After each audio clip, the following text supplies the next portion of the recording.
whoever you are, wherever you are, I hope you are blessed and doing safe. Ladies and gentlemen, greetings, family. Of course, I'm tuning in. You see me without the glasses off today. But if you're looking for some opportunities, particular advertisement opportunities, then look no further at the link at the bottom to my email address. You can hit me up for advertisement opportunities. We are supporting and promoting your businesses here on this channel. You can also, if you would like to donate and subscribe to our Patreon, a link is at the bottom as well. So you have multiple ways in which you can advertise with the platform by emailing me when we go on through our live stream. You also have access to premium content, those that want to see premium content that you will not find here on YouTube or Facebook or Twitter, as I am suspended probably by now.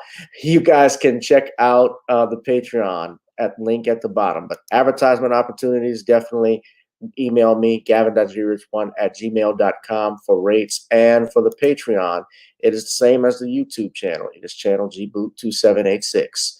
All right, I'll holla. Peace.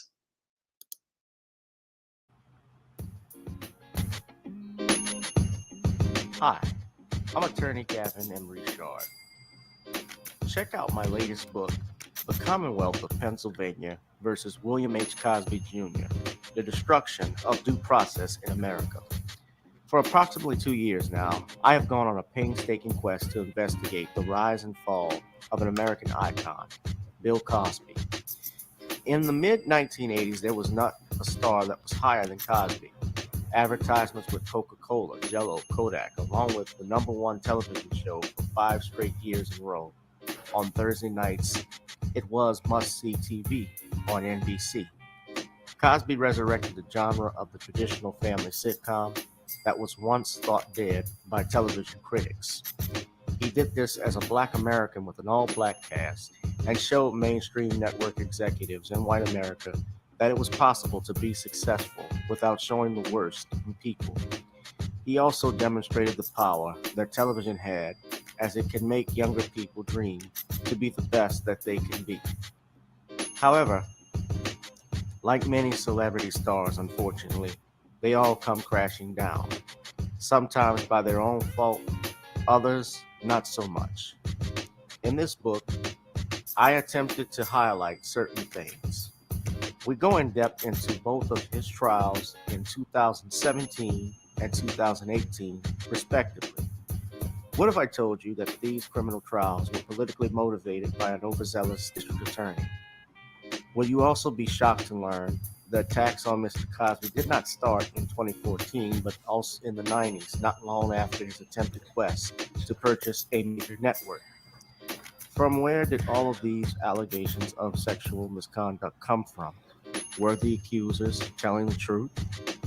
In the 2 years of research, with some help from others interested in learning the truth and facts about this case, we discussed both the legal reasons why his prosecution and trial were illegal, unwarranted, and also the possible personal motives as to why this may have occurred.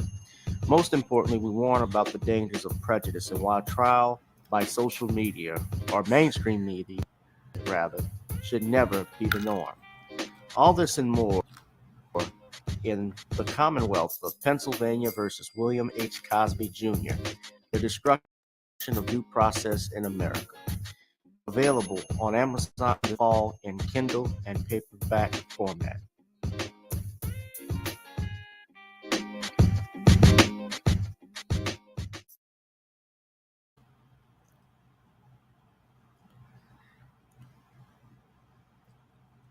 Place to be is right here with me. It is Random Topic Tuesdays, only on channel gboot2786. Ladies and gentlemen, you just saw my trailer for The Commonwealth of Pennsylvania for the versus William H. Cosby Jr., The Destruction of Due Process in the United States. I'm privileged to announce that the book will be available for pre-order on Amazon on June 11th. I'm working on some final things with Amazon as we speak, but we'll push making that date of June 11th. The book should be, well, will be, I should say rather, available on June 11th, 2022 for pre-order. If you have Amazon Kindle, Be on the lookout for that. I will drop an announcement even here in the chat and the create the post right here.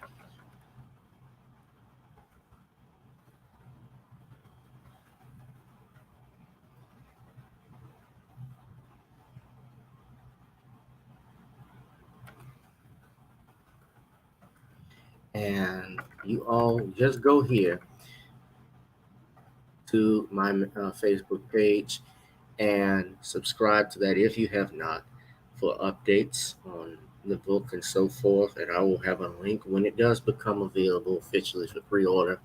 It's just a amount of managing a couple of kinks with Amazon Kindle that I've had, but I should have it worked out by that time because I finished my final manuscript and I'm ready to go, ladies and gentlemen. So we'll have it available for pre-order June 11th, and the book will probably be available sometime on June 30th, July 1st, which would mark the 1-year anniversary of when Bill Cosby was released from that wrongful conviction that he suffered at the hands of the Montgomery County District Attorney, Kevin Steele, and that pain in the ass, racist, corrupt judge, Stephen T. O'Neill. But nevertheless, guys, get the Commonwealth of Pennsylvania versus William H. Cosby Jr.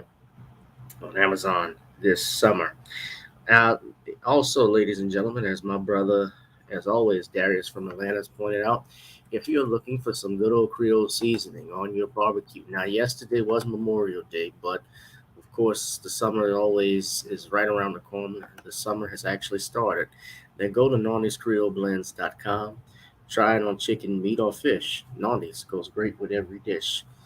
We don't like to boast, but it even goes better with roast. That's another little catchphrase I came up with. So you guys be sure to tune in. Order you some Creole seasoning blend. Go to nonniescreoleblends.com. Ladies and gentlemen, please. Also, ladies and gentlemen, as we pay our final dues, we also want you to go to our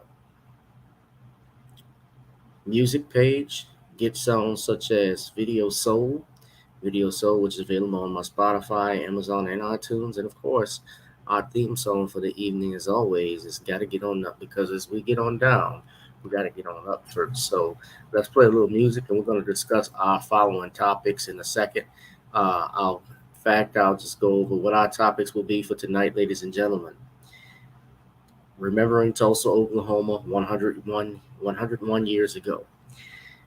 Shooting at Morris F.X. Jeff graduation leaves one grandmother dead. Joe Biden invites boy group BTS to the White House to discuss Stop Asian Hate. Monique versus D.L. Hughley. And also, Representative Ronny Jackson blames rap music and video games for the Uvalde shooting.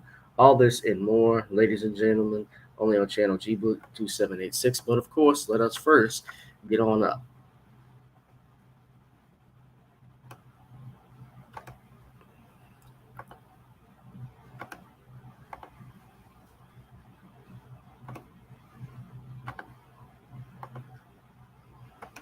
Is where we're Show me what you got.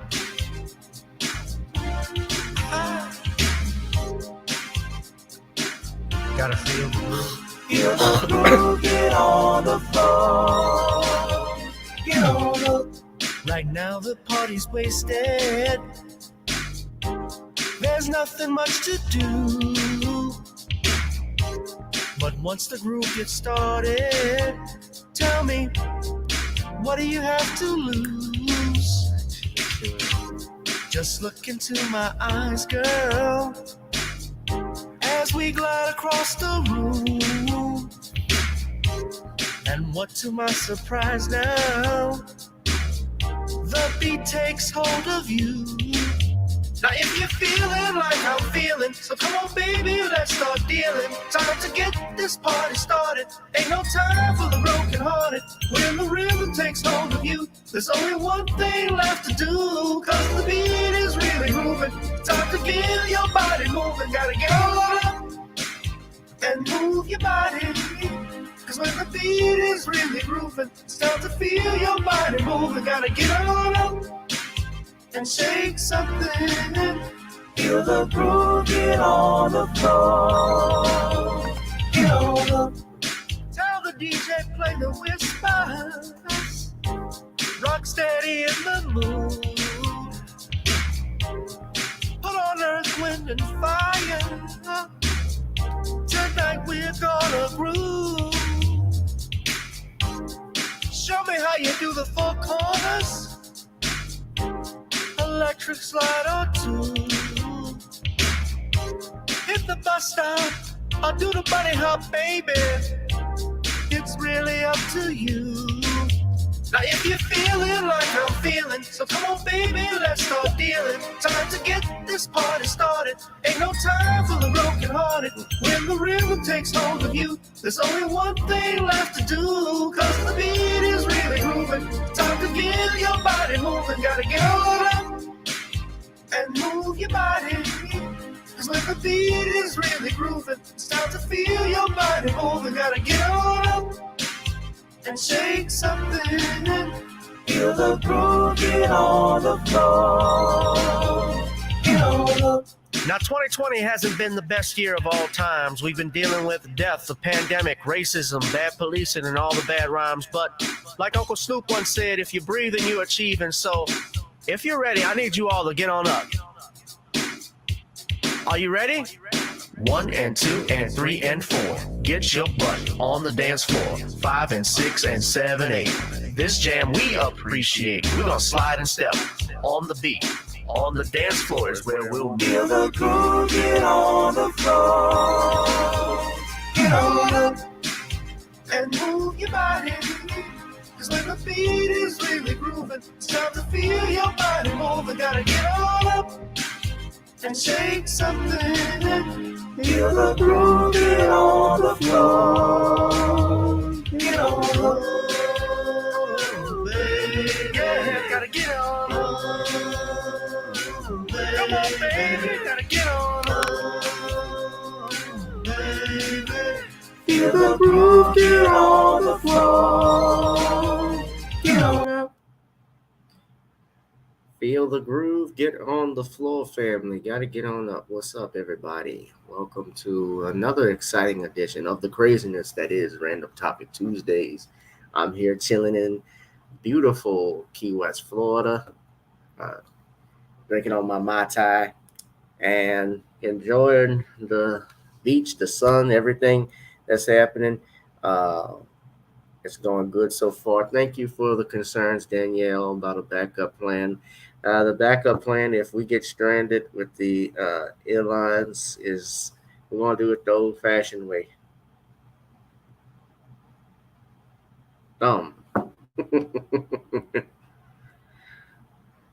Or catch a bus. One of the two.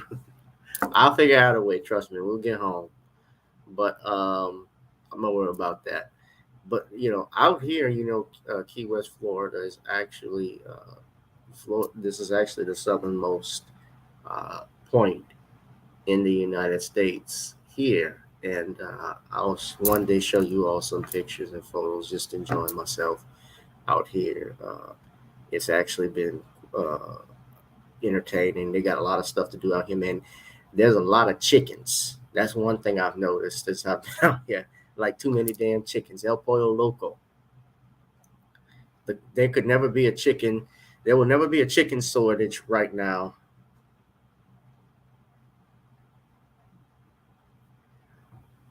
There's not a chicken shortage in this country. There may be delayed flights, but no chicken shortage. This is some of the Colonel KFC, churches. Now, if they ever build a KFC or churches or even a Chick-fil-A, then we know everything. We know where they're getting the chickens from because it's everywhere. But then again, all the chickens with population will probably die off by then if they did all of that, which is why there is no Chick-fil-A out in this area. Believe it or not, there's only Chick-fil-A and Popeyes. When I move here, no. Hurricanes. Maybe a vacation home, but hurricanes. But, I saw Ernest Hemingway's house.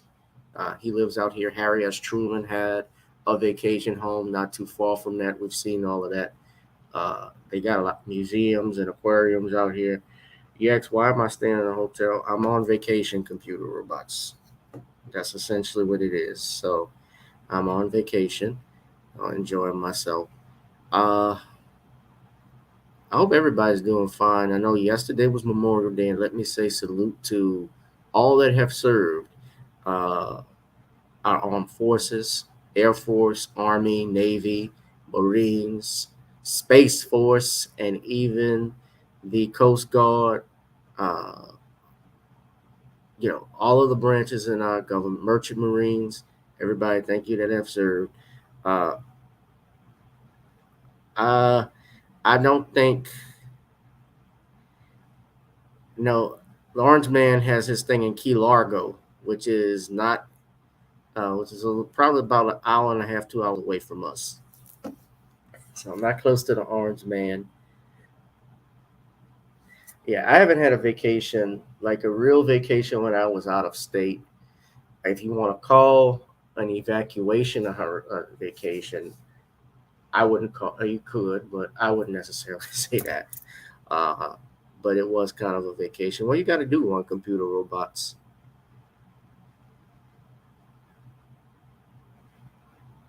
Yeah.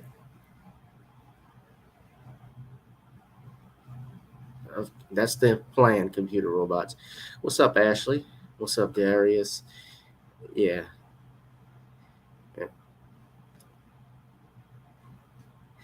So hope everybody's doing safe. Let's get into it, man, because I don't want to be up too late, but I do want to discuss what's been going on. So let's talk about this. This is something, sadly, I have to report.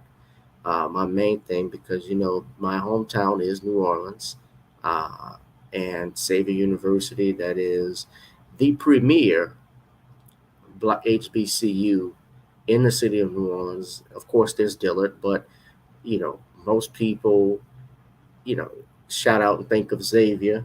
Shout out Xavier, because Xavier, of course, is the only and first Black Roman Catholic college, university in the United States. They also have a history of graduating more pharmacists than any other college in America. And unfortunately today,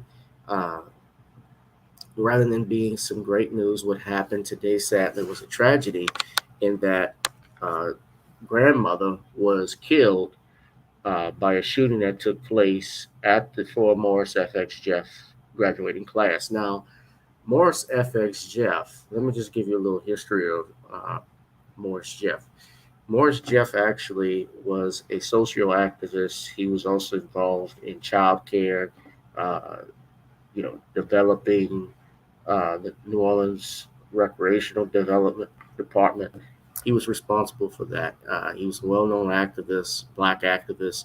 He was a Zulu member eventually, and he came in at a time even when Zulu had only like less than 30 members, because during the late 60s and 70s, that was the Black Power movement, and to join an organization like Zulu was seen as you were a coon. I'm going to just flat out say it, a sellout at that time. And because of all the stuff that was going on in the history of them wearing the black face paint. But neither here nor there. Morris Jeff joined, and that actually increased and improved membership. And I knew his son, Morris Jeff Jr., FX Jeff Jr., who was also an activist, who was also, he was a doctor, child psychiatry. He dealt with therapy. He did a lot of things.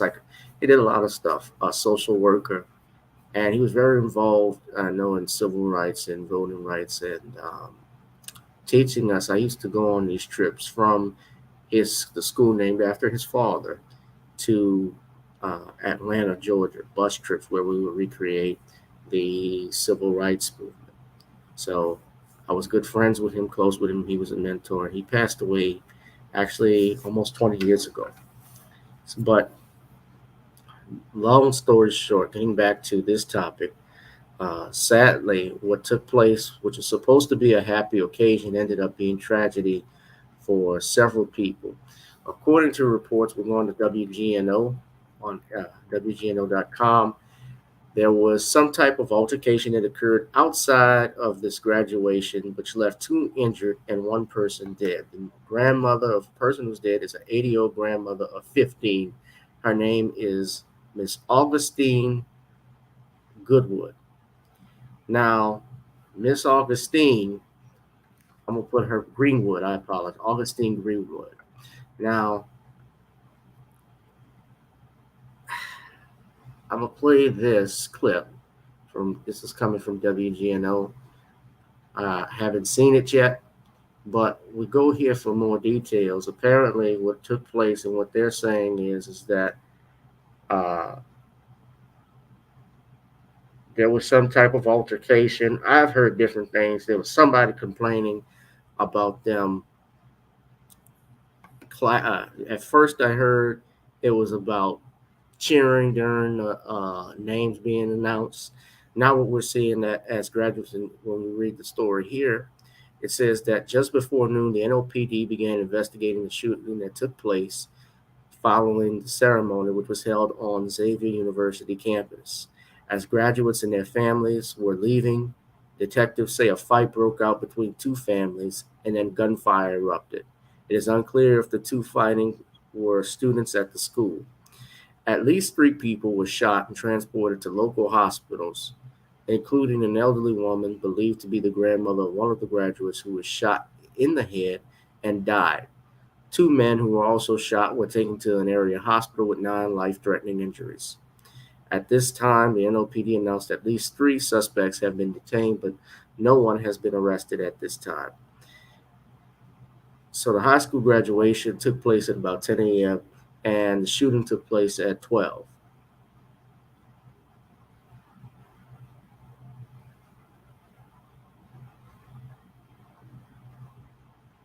So you see pictures here.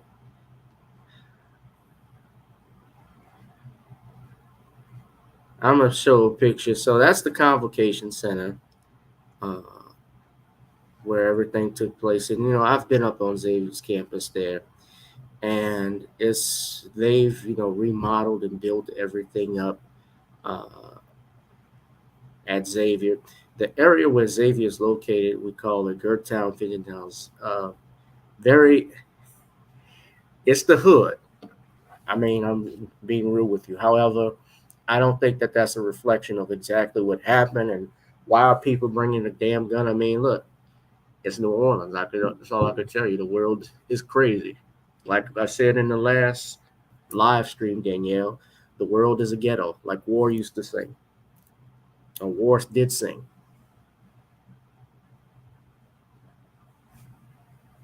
Yes, this is the third. It wasn't a mass shooting. Not of course, because there are multiple shootings in the United States, yes. But, people die, and I hate to say it's old to say, people die every day. And unfortunately, this took place at a graduation. Now, John Bel Edwards, the governor of Louisiana, released the following statement. He said, quote, "For the second time this graduation season in Louisiana, gun violence has marred what should be an exciting day of celebration for high school graduates, their families, and teachers. I hope all Louisianians will join in me in prayer for the victims of these pointless acts of violence. Those who perpetrate these senseless acts of violence will be brought to justice. We must do more to keep our communities safe, and this means we must do more to ensure that those who pose an unacceptable risk of harm to others aren't able to acquire or keep firearms. In the light of recent gun violence in Buffalo and Uvalde, gun safety discussions and action involving expanded background checks and red flag laws are very much in order." So now they come with this gun control bullshit. Now, don't get me wrong, because I am a gun rights advocate, that I mean or think that everybody should have a gun. I think people should be educated about guns. I believe that people should get if they're going to get a concealed carry license, of course, they automatically have to go through training. They also have to know the law, laws of self-defense. They have to be very careful about what they do, however, when you purchase a gun, because with great power, and I'm quoting a comic book, yeah, you could say I'm doing that shit, but great power comes with great responsibility. There's truth to that. But this is not about gun violence. This is about societal decay. Because we have to go back and realize, why would someone even want to bring a gun to a graduation? What would be the cause for them to pull a gun at a graduation over some dusty bullshit? Now, I don't know exactly what it was, but you look here, everybody is talking about guns. I look here. We must come to, so this is what the superintendent, this is what the superintendent of the NOLA Public School Superintendent said: we must come together as a community, as a country, and address the damage caused by access to guns, and to get to the root of the anger and despair that compels individuals to even think of harming others. Well, we should start there first, Doctor. We should start there first, Dr. Lewis. What is causing people to think that they can harm others? Is it because they have an access to a gun? Or is it because the society around them is decaying? Are there such things as morals? Do morals exist? Do people believe in God? Do people know the difference between what's right and what's wrong? Because nowadays, what I've seen what is wrong now become right. I have seen what is now right become wrong. Are we concerned about people? Because here's the problem with the thinking that you're saying. We're concerned about people. Obviously, all deaths should bother everyone. Anybody that is murdered should bother anybody. But regardless, if this person wasn't armed with a gun, if this person was armed with a bomb, if this person killed, let's just say that this particular person, or let's not use this person, let's use another example. The woman who gave her baby, the grandmother and mother who gave her baby out in Baton Rouge a bottle of liquor to drink as punishment, thinking it was going to teach her a lesson, ends up killing her. What would convince a mother to think that that would be okay? When clearly, we all know, everybody knows, that that's something you just don't do. There's a reason why they put alcohol in the back of the store. And when you come up and buy it, you have to be over 21 in order to get that.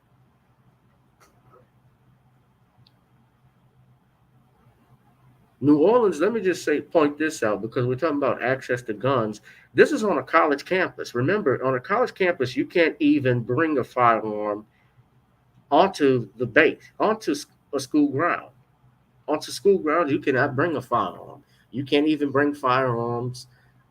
You can have, even to have them in your car. While it is you can technically say it's a thing in your house, but I know that for a fact that some of the teachers can't even bring the firearms, even if they have a concealed weapon in their car. Don't want to bring them because they're scared a child might break in the car and take it.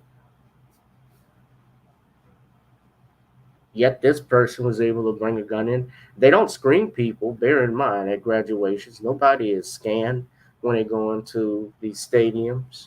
No one is, or these arenas, wherever they're having these ceremonies. They don't do that. But we listen to this video. Now, of course, Mayor Cantrell issued a statement. She's saying the same thing that Dr. Lewis is saying, and Governor Edwards. These are all democratically run cities, guys, that are saying this crap. The people are going to do what they want. That's a criminal. Exactly, computer robots. Criminals do what they want. It's the same person why does a person bring a bomb? If you go in Iraq, why do people have bombs strapped to themselves? Not saying that all of them do that, but you have someone that wants to take out go into another, let's say what we've seen with these bombings in Israel or Iraq, anywhere in the quote unquote Middle East, where they strap a bomb on their back, on their stomach, and blow up an entire building full of people, killing them. I don't ever hear them say stop bomb violence.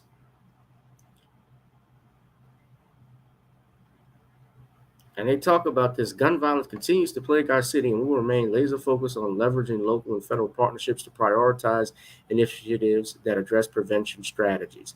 However, we also understand that there's a high degree of personal responsibility that needs to be present in order to de-escalate these situations. As we're all seeing all across the country, gun violence is a disease, and the cure requires a collaborative approach involving each of us coming together to make our streets safer. Gun violence. We got to make our streets and our homes safe. Not just our streets, it's our homes, it's our neighborhoods. It is not just from a gun. I don't want to see kids killed, whether it's by an AR-15, a 9mm, or alcoholic poisoning, or drowning in your bathtub, like some of these mothers have done. I did hear what Jamie Foxx had to say about the Uvalde shooting, and I saw Queen Amadaya had something to say about him because he didn't comment like that on what happened in Buffalo. He didn't.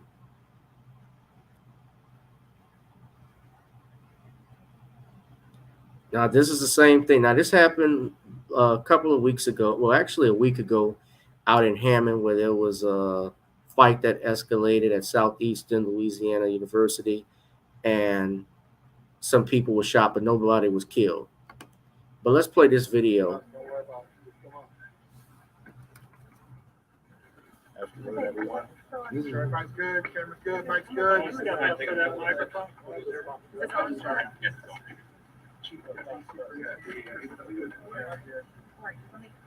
Chris Goodley, CHRISGOODLY, Deputy Superintendent for the New Orleans Police Department. Good afternoon, everyone. I'm here today to give you some unfortunate events that occurred at our Xavier Convocation Center following the commencement of the Morris F.X High School graduation. I'm joined by Chief Duval of the Xavier Police Department, Captain Gillard of the 2nd Police District, and Captain Legrand over the Homicide Division. So today, shortly before noon, at the commencement of the graduation for Morris F.X High School, as the graduation had concluded, people were exiting the graduation. There was a fight that broke out between apparently 2 females in the parking area behind me. Subsequent to this fight, subjects produced weapons, and shots were shot subsequent to this fight, leading to the injury of 3 victims right now. 3 victims, 2 males who actually suffered non-life-threatening injuries at this time, and 1 apparent elderly female who actually expired as a result of the injury that we know at this time. We're asking for anyone with information that can help us lead to a successful conclusion and apprehension to individuals that may be responsible for this senseless act of violence at this time. We have located, investigators have located some weapons that were on the scene, as well as they have a few individuals that are detained at this point for questioning right now. But we're still asking anyone with information to provide that. They can call us or call our homicide detectives at 504-658-5300 or anonymously at Crime Stoppers, 504-822-1111. And like I say, once again, this unfortunate incident did not have to happen. We're asking for anyone with information to help us give this a successful resolution from the early onset.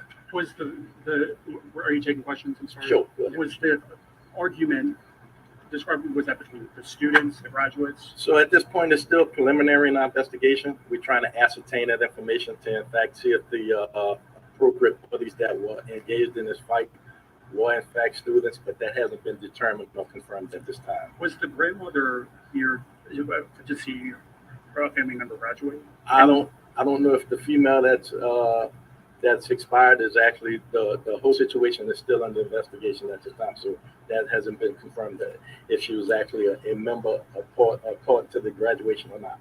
Deputy, you said that two females got into an argument. Do you believe that it was those two females that began firing, or were there other people? And how many people do you think were firing? That's unconfirmed at this time. That's still a part of the investigation. Like I said, still early at this point. And once again, this graduation, they had a good amount of security. We had interior coverage as well as exterior coverage on the scene. Both the Xavier police were on the scene, as well as the 2nd District, and including enhanced coverage on perimeter security as well. Any idea how many shots were fired? And do you believe it was multiple shooters? So it's still early. I wouldn't venture to say because I can't confirm that. So basically, he doesn't have any answers at this particular time. But let me say this. I want to also point something out, too.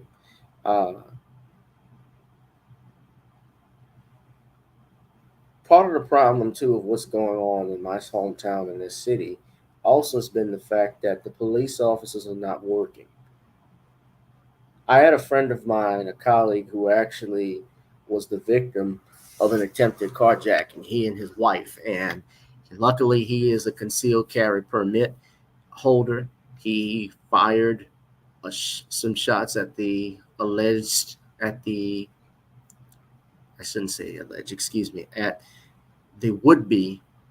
carjackers, and luckily no one was killed, not even the carjackers themselves. There would-be carjackers themselves was wounded, and he called 911, but 911 was still on hold. He was still holding to get a police officer out there. The point being, ladies and gentlemen, is that 911 can only respond after a situation happens. The police can only come to you when a crime happens. Remember, their job is to solve crime, not stop them necessarily. Unless they're standing right there and it happens within their watch, they can actually do something. However, remember, they have no duty, as the Supreme Court has stated, and I pointed this out to you all, to legally defend a person. Self-defense is just that, and the title of it is called self-defense for a reason, because you are defending yourself. There are, of course, yes, there's defense of others and stuff like that, where you may have a third person that gets involved, sees a woman being raped or woman being mugged or man being attacked, and obviously only if he could, if that man or woman who was being victimized could have defended themselves, or would have been legally able to defend themselves, I should say, then he can exercise what force he needs to repel that threat, whether it's deadly or whether it's physical. It just depends on the circumstances. So, disclaimer alert, I'm not your attorney. I'm just, legal advice doesn't create a legal attorney-client relationship. But our police officers also have been failing us, our politicians. I'm not a fan of this mayor, but she is a lame duck mayor at this point. She won largely. We're voting blindly, and I'm pointing this out. We're voting blindly for these Democrats. John Bell Edwards, who is a Democrat, and I myself have been critical of the governor, because the governor, of course, with this Ronald Green situation, apparently knew some information and that he should have known and didn't make known, allegedly. I have my issues with that. And they want to talk about gun violence. The same amount of people get killed by guns, the same amount of people get killed by knives. You're talking about, I see what you're saying about Justin Trudeau in Canada. Well, here's the thing. In Canada, if I'm not mistaken, Judge Joe Brown says this, you guys are not considered citizens, but subjects to the monarch, which is Queen Elizabeth. And here in America, however, we have the Second Amendment. We have the Bill of Rights, the original Bill of Rights, Amendments 1 through 10. You know, I've always talked about Americans are considered citizens of this country. And as citizens, they're born here with rights. However, they're also subject to the laws of that particular territory and our state. So as I was born in Louisiana, I lived there, I'm a citizen, I'm subject to the laws of that state, as well as if you were in Georgia, you're subject to the laws of that state, California, New York, Florida, Texas, you get the point. But I do want to put a picture up.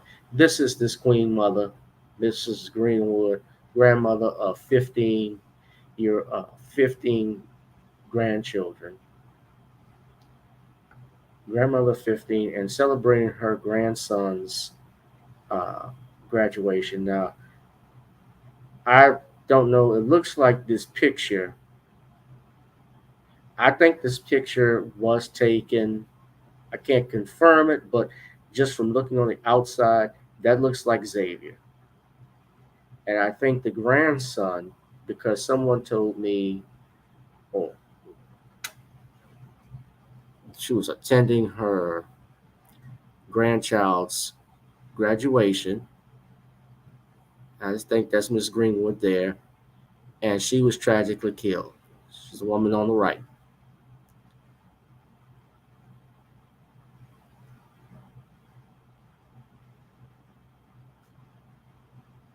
And this is her daughter who put this Facebook page up.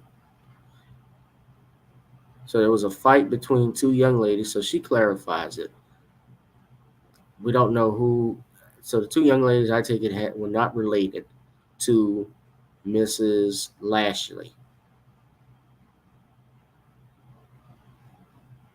Mother of 6, 15 grandchildren, and great-grandchildren.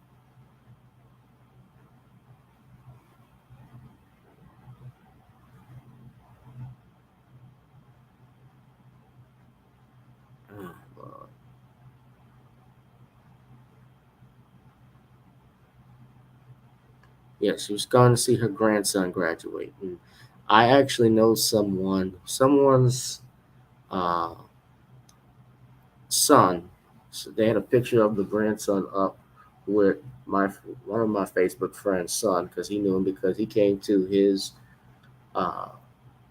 son's graduation party because they're both best friends. And this was a week ago. On a weekend when this happened, when they took that picture. But you're looking here, you know, someone's life changed just in an instance over bullshit. In just one instant, your life can change. You can lose everything.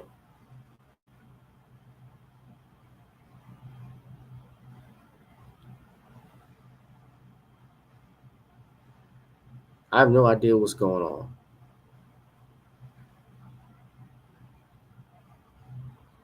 And, you know, another thing, too, is there's issues with the prosecutor's office. I know that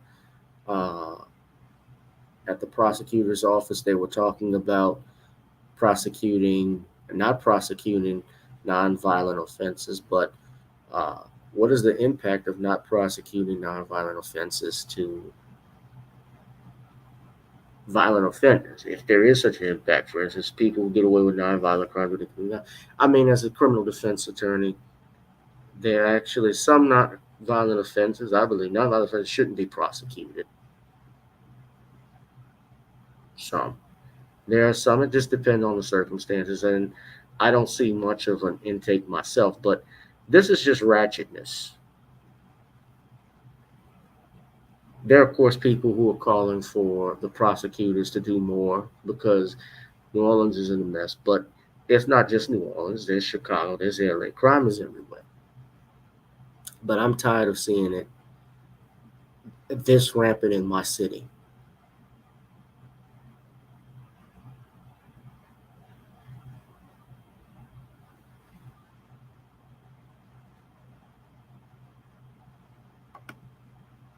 Tulsa to identify these people of interest in connection to a fight at the Carver High School graduation.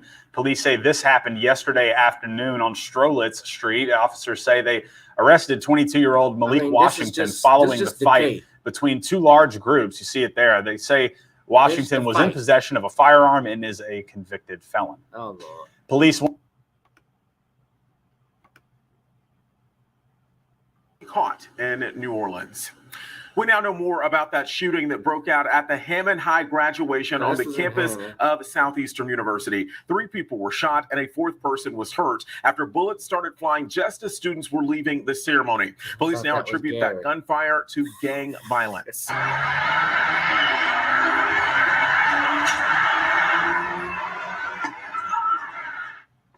Now, here is a look at Trent Thomas. He was arrested shortly after that shooting, and police say more arrests are likely. This cell phone video taken last night shows hundreds of people running in all directions, just trying to get away from that chaos. Hammond's police chief tells us it does not appear that any Hammond High School students were involved, and no students were hurt in this. They are asking anyone with information or any video of the incident to submit that to police as they try to piece together what happened. Senators John Kennedy and Bill Cassidy offered their sympathies to the victims of that shooting. In a tweet, Cassidy said, "A night to celebrate the achievements of young men and women of Hammond High was disrupted by senseless violence." He went on to offer his prayers to those who were hurt. That's Scotty Hunter, but damn, he looked like Gary Chambers. Big ass Gary. I thought that was him. Oh, for a second. No. I'm from Baton Rouge. I met Gary before. I never met Scotty, but yeah. At any rate, I lived in Beale. Rest in peace, though, in seriousness to Miss Greenwood. I hate to see a lady, especially an elderly person, lose their life over bullshit that they weren't even involved with. But my prayers, my thoughts go out to the Greenwood and Lashley families, respectively.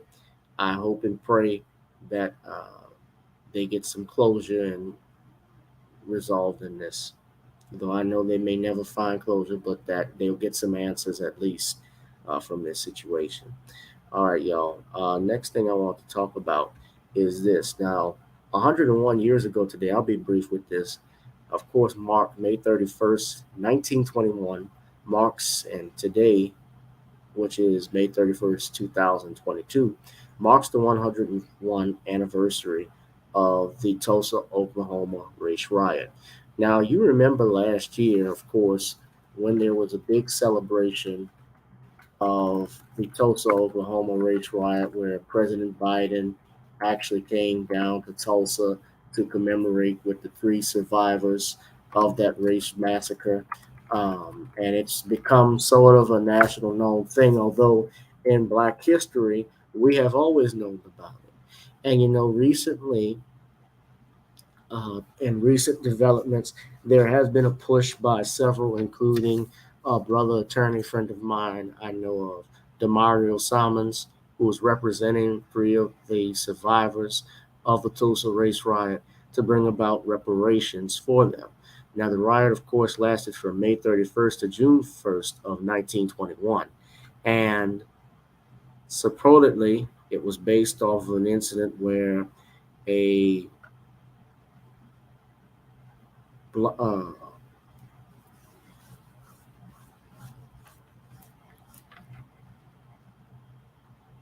where a black man, 19-year-old Dick Rowland, who was a shoeshine boy, went into an elevator with this woman named Sarah Page, who was 17 years old, who was the operator and on duty.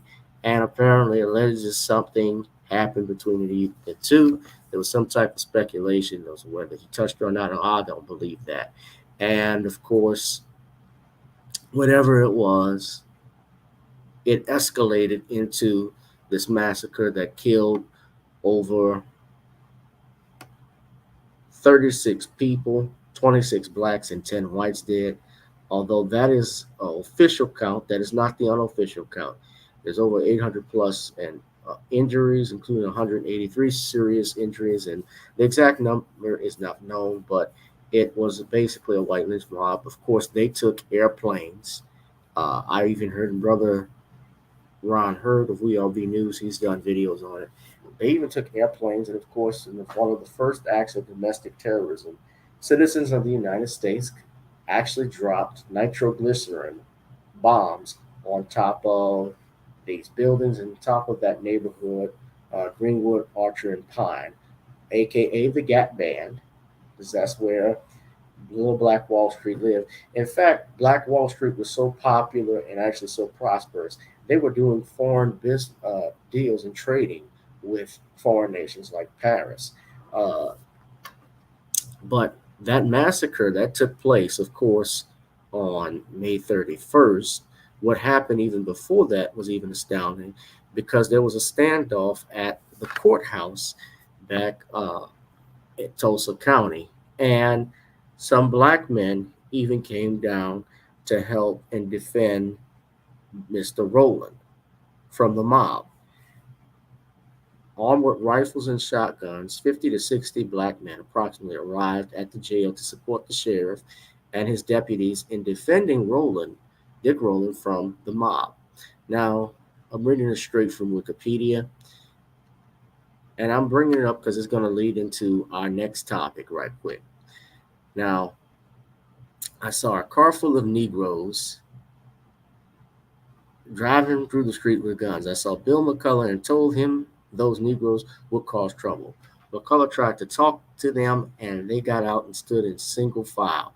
W.G. Daggs was killed near Boulder and 6th Street. I was under the impression that a man with authority could have stopped and disarmed them. I saw Chief of Police on Southside the courthouse on Sep talking. I did not see any officer except the chief. I walked in the courthouse and met McCullough in about 15 feet of his door. I told him these Negroes were going to make trouble, and he said he had told them to go home. He went out and told the whites to go home, and one said, they said, you told them to come up here. McCullough said, I did not. And a Negro said, you did tell us to come. So all of the stuff that was going on, and so you had seen black men with arms, 1,000 whites came to the courthouse with their own guns, headed for the National Guard Armory. Now,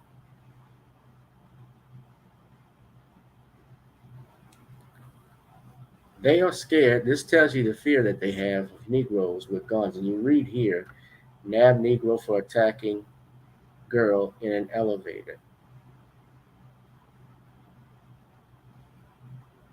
This is the headline from the newspaper, one of the news articles that caused tension in Tulsa. Now, you all are familiar with the story of Tulsa, so I won't spend too much time on it. But I want you to remember this and what Biden was doing with Tulsa when they had these elders singing Negro spirituals.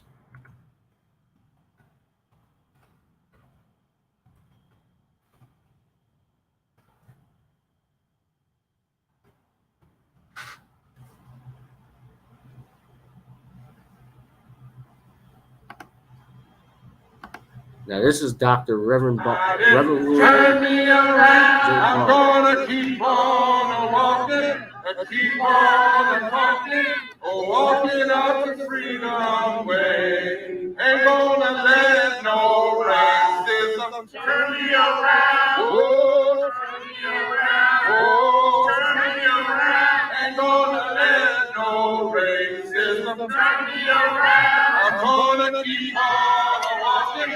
Keep on talking, walking up the freedom. One more time, everybody. Ain't gonna let nobody. Come on, y'all. Turn me around. Turn me around. Oh, turn me around. Ain't gonna let nobody turn me around. I'm gonna keep on walking, keep on talking, walking up the freedom.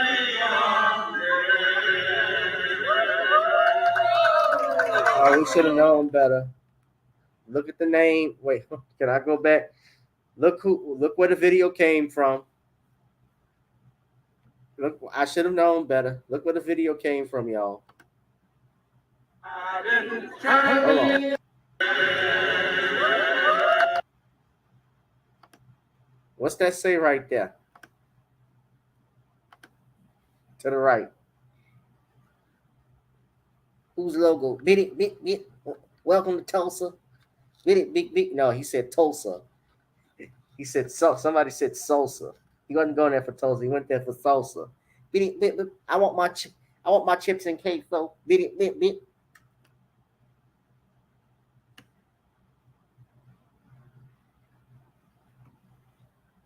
Of course, he would post that. I'm a man. I'm a biscuit. And then there was more of this. Hold on one second.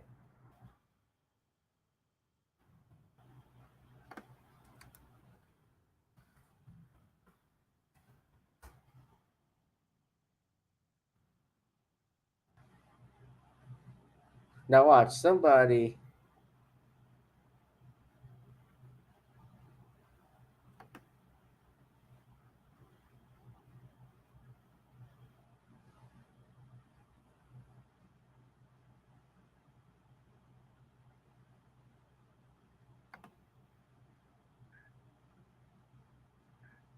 Now, some of these people, not all of the people. A special event to mark the 100th anniversary of the Tulsa, Oklahoma. So some people were upset about the commission and what they were doing because they were going to bring out Stacey Abrams and John Legend to do an event. But remember when this happened, and sorry about stale. Oklahoma race massacre was canceled yesterday at the very last minute.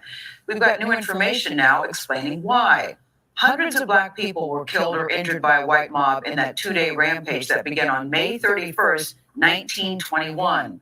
More than 30 blocks of Black-owned homes and businesses were destroyed, and the catastrophe was covered up for decades. Omar Villafranca is tracking the decision to cancel Monday's event. Omar, this was shaping up to be a very big occasion with very big names. What happened? Good morning. This news came as a surprise to everyone. The event was actually called Remember and Rise and had been in the works for months. And it was going to be held at Tulsa's One Oak Field on Monday, which is the 100th anniversary of the massacre. Singer John Legend, activist Stacey Abrams were set to headline the nationally televised event. Tickets were sold. 6,000 people were going to attend. But CBS News has learned that an attorney for the survivors and their heirs made demands that the organizing commission considered unreasonable. Now, in their public statement, the organizers cited unexpected circumstances with entertainers and speakers.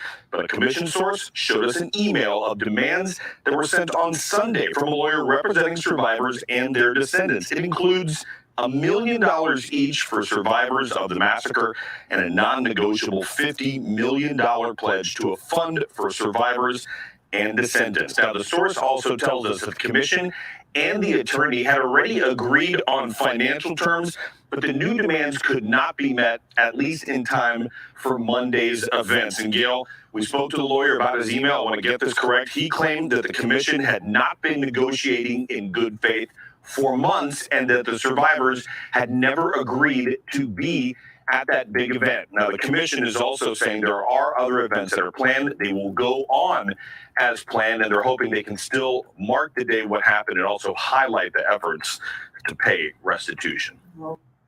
That brother is Demario Solomon Simmons. I know him very good. I want to have him actually come on the show to talk about what he is doing. But the brother actually had and has been fighting for reparations for the Tulsa, Oklahoma survivors. And in fact, he won actually a motion where the city tried to dismiss the action, which dismissed themselves, and the judge denied it and said they could go forward. By the way, a lot of those in California, I actually saw one of the first hearings they had about why slavery and reparations should be paid out to Black Americans. I actually have it right here. Let me just play it briefly. I know we're going back and forth with stuff, but hold on, see if I can play it from here. Excuse me, guys.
Now, I don't know how successful something like this would be, but anytime you see certain celebrities come out here, and I know Tariq Nasheed has talked about it, were y'all able to see? I had hit it on share screen, but you guys were able to see that video. If not, I'll just go ahead and share that with you in the post so you can look at it because I hit share mode for it. But anytime they have anything dealing with Ta-Nehisi Coates, whoever that guy is, or Danny Glover, these celebrities, old Negroes we didn't ask to speak, but they bring them out anyway. They got to go. No, I'm pessimistic about it.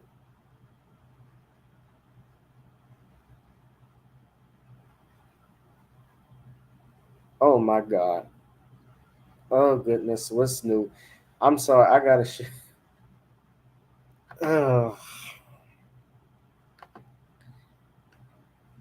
Hold on, guys.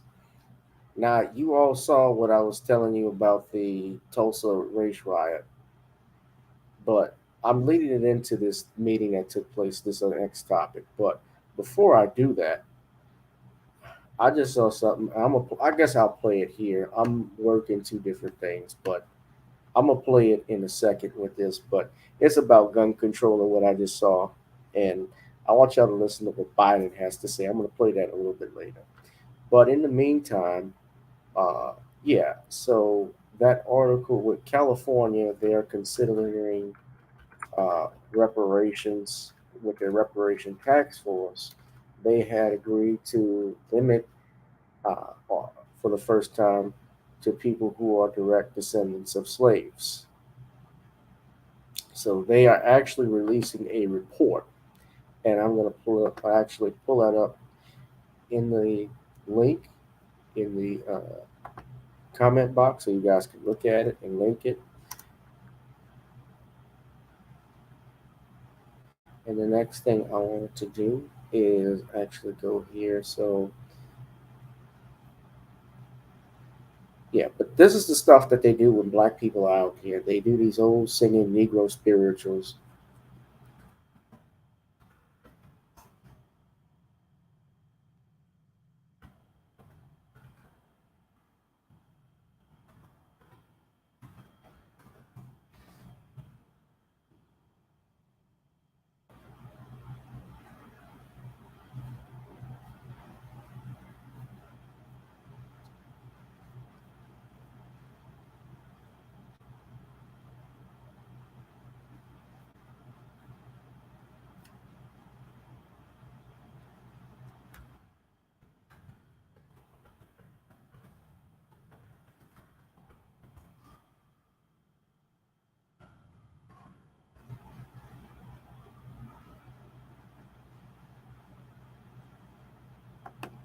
So this brother, okay, I tried to find the video,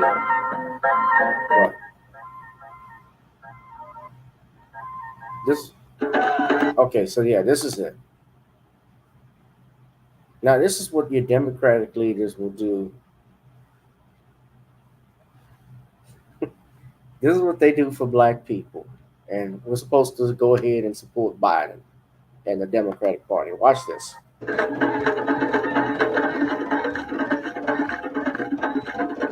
You're like Chicken Joe's wife. Look at her. She moving on up like Wheezy. That's like Sheila Jackson lady.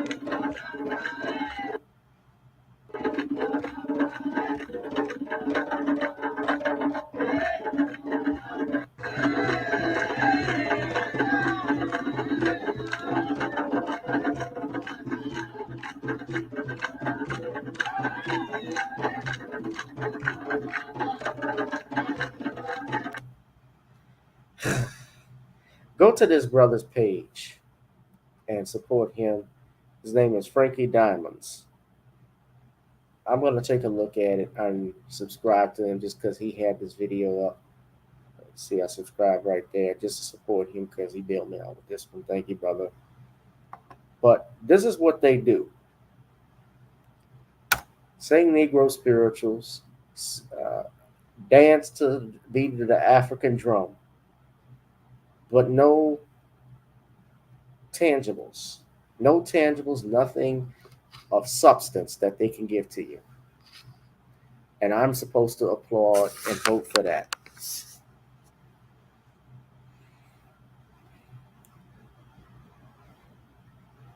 No, thank you.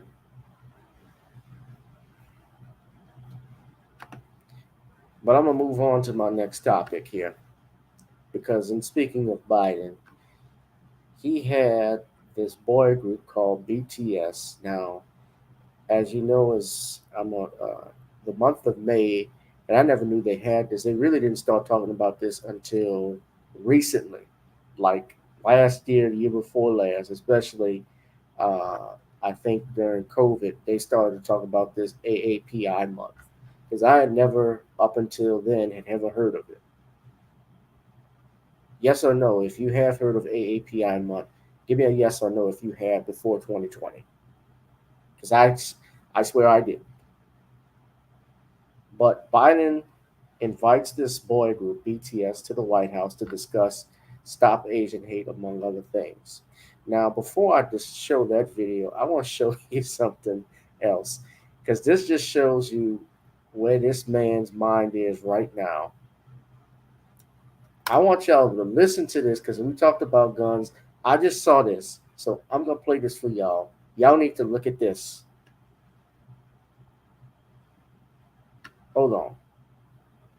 Listen to what the president had to say about guns and hearing on the issue of what rational gun laws should be. It was during a period when I was a senator and the death rate was going up.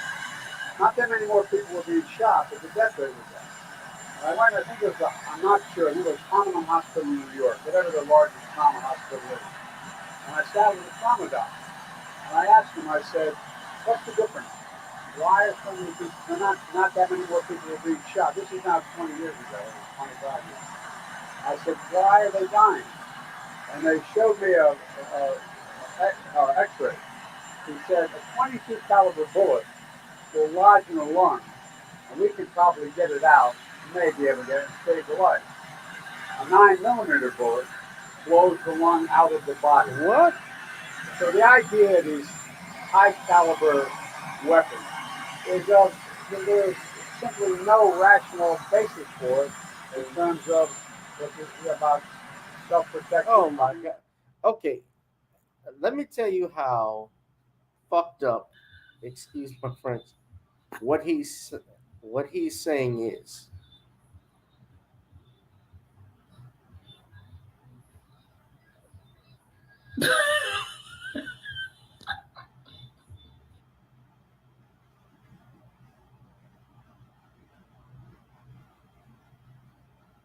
The hell was that?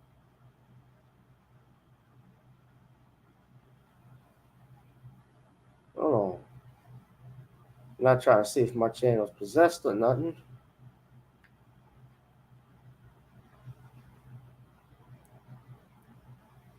Okay.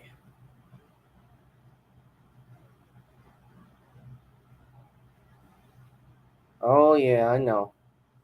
They got it all out here in Florida. I already know.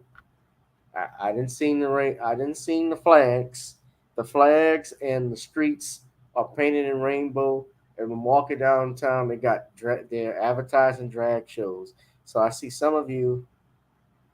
No, I've never seen Latino politicians dancing trying to push DACA. No. Most have said no. Darius, you said you heard of it. I never heard of it. You heard of it before 2020.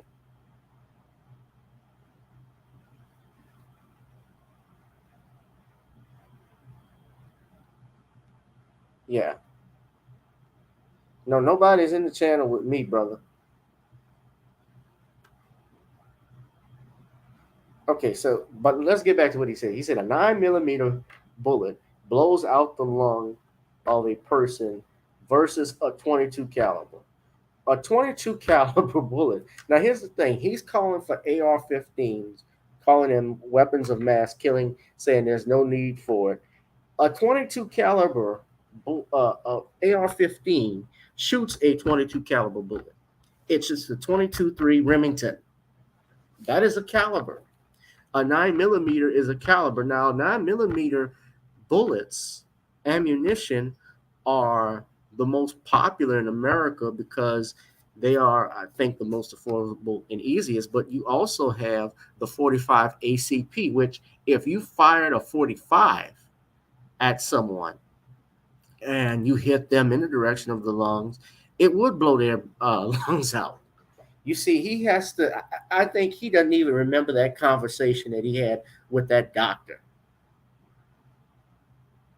Does he even know? He doesn't even know the difference between, just listening to him, I can tell he doesn't know the difference between when an AR-15 shoots versus a 9mm, because if you're saying you're going to keep the 22s, then guess what? We should keep the AR-15s. Then the AR-15 should stay. He's contradicting himself. But, you know, Biden, it's clear because his approval ratings keep dropping. Practically every week you see the ratings go further and further down. Nobody's really rocking with Joe Biden, but, you know, they're pushing him out because the Democrats really have no other alternatives, no other hopes. I mean, Hillary's gone. They can't obviously get any Kennedys that are left that can challenge him. There are no, the Republicans, however, of course, I'm not necessarily a fan of theirs, but the more and more they keep putting this monstrosity out there where he's pushing and targeting, for instance, with the COVID-19 guidelines, the restrictions that they've had in 2020 and 2021, the state of the economy with the recession, these agendas, and I'm not going to name which ones, that are being forced onto the American people, that just keeps happening. The more and more you're going to see in November of this year and in November of 2024, what's going to happen with this administration and Democrats. It's going to be a red summer. It's going to be a red bloodbath, for sure, for sure. A lot of people may not like it because, and we as Black people and people in general got to get off that the Republicans, we can't get no damn Trump. We can't get racist fuck. You're dealing with racism right now. Superstar Bella says, Joe sounds like he's been hitting Hunter Biden's crack pipe. Please, y'all, hit that like, share, and subscribe button. Donate to the channel at the ticker at the bottom. But yeah, please donate to that. Maximus says, when I saw today they brought that Asian Milli Vanilli group to the White House right next to Tele Karim Jan Pierre singing Kumbaya about stop Asian hate and want our vote. Yeah, and honestly, we don't even rock with them motherfuckers. I've heard of them, but we don't rock with BTS. That's a knockoff. BTS ain't nothing but a knockoff New Edition, the Asian version of New Edition. It's like New Kids on the Block was a knockoff of New Edition, the white version. So this is a K-pop group, by the way, and they went to the White House to talk about AAPI month. And it's not a coincidence, guys, as this is May 31st. This is the last day of AAPI month.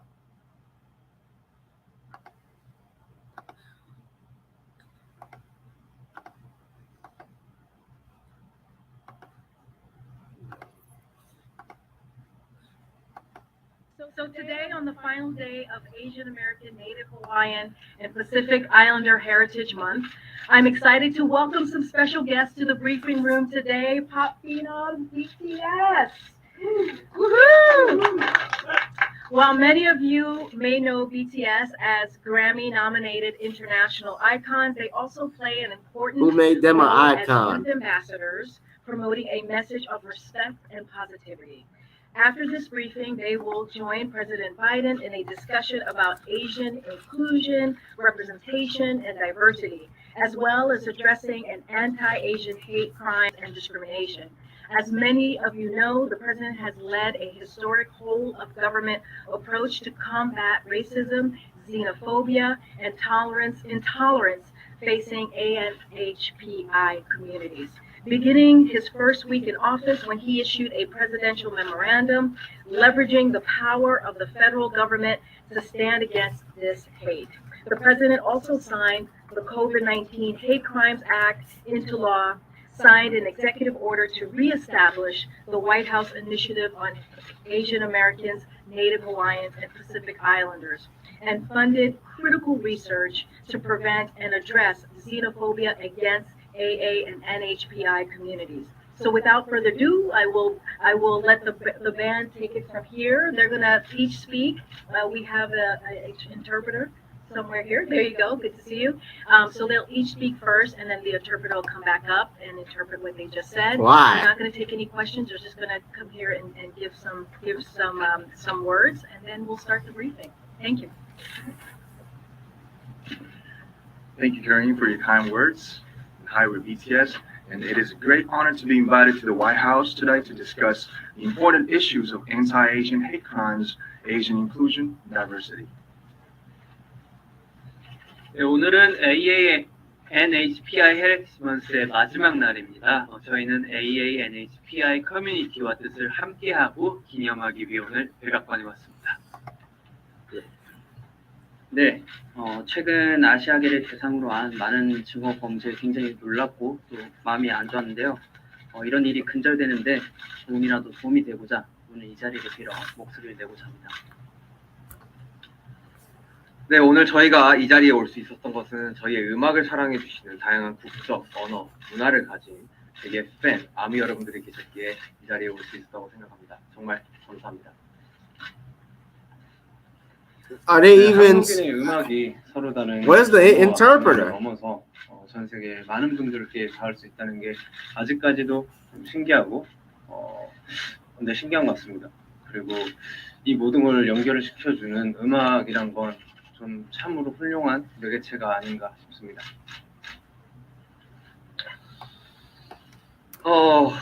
나와 다르다고 그것은 잘못된 일이 아닙니다. 옳고 그름이 아닌 다름을 인정하는 것으로부터 평등은 시작된다고 생각합니다. 네, 우리는 모두 각자의 역사를 가지고 있습니다. 오늘 That's Jean Pierre. 한 사람 한 사람이 의미 있는 존재로서 서로 존중하고 이해하기 위한 또 한 걸음이 되기를 바랍니다. Karine Jean-Pierre. That's the White House press secretary. And lastly, we thank President Biden and the White House for giving this important opportunity to speak about the important causes. Remind ourselves. So wait, I gotta stop this.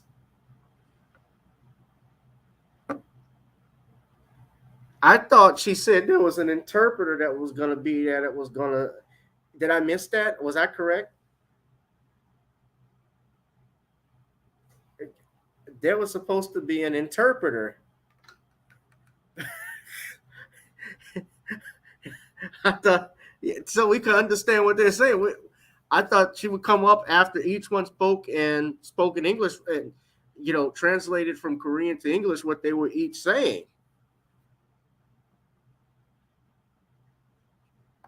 Can do as artists. Once again, thank you very much. Provide interpretation in Korean and English. 우리말과 영어로 통역 간략하게 전달드리겠습니다. 남준 씨는 친절한 소개 감사합니다. 방탄소년단입니다. 오늘 백악관에 초청받아서 반아시아계 혐오 범죄 그리고 아시아계 포용 그리고 다양성에 대해 논의하는 자리를 가지게 되어 정말 큰 영광입니다. June said today is the last day of the AANHPI Heritage Month. We joined the White House to stand with the AANHPI community and to celebrate. Jimmy said we were devastated by the recent surge of hate crimes, including Asian American hate crimes. To put a stop on this and support the cause, we'd like to take this opportunity to voice ourselves once again. Jacob said we are here today thanks to our army, our fans worldwide, who have different nationalities and cultures and use different languages. We are truly and always grateful. So he's saying everything at the end. I'm surprised that music created by South Korean artists reaches so many people around the world, transcending languages and cultural barriers. All right, I've had enough. Hold on. This is pandering, ladies and gentlemen. This is pandering at its best, and that's Pierre, coming right here. We're gonna go. They're not gonna take any questions, but thank you so much, guys. Thank you. Thank you, guys. Thank you. Thank you. Thank you, guys. Thank you. Thank you, guys. Thank you.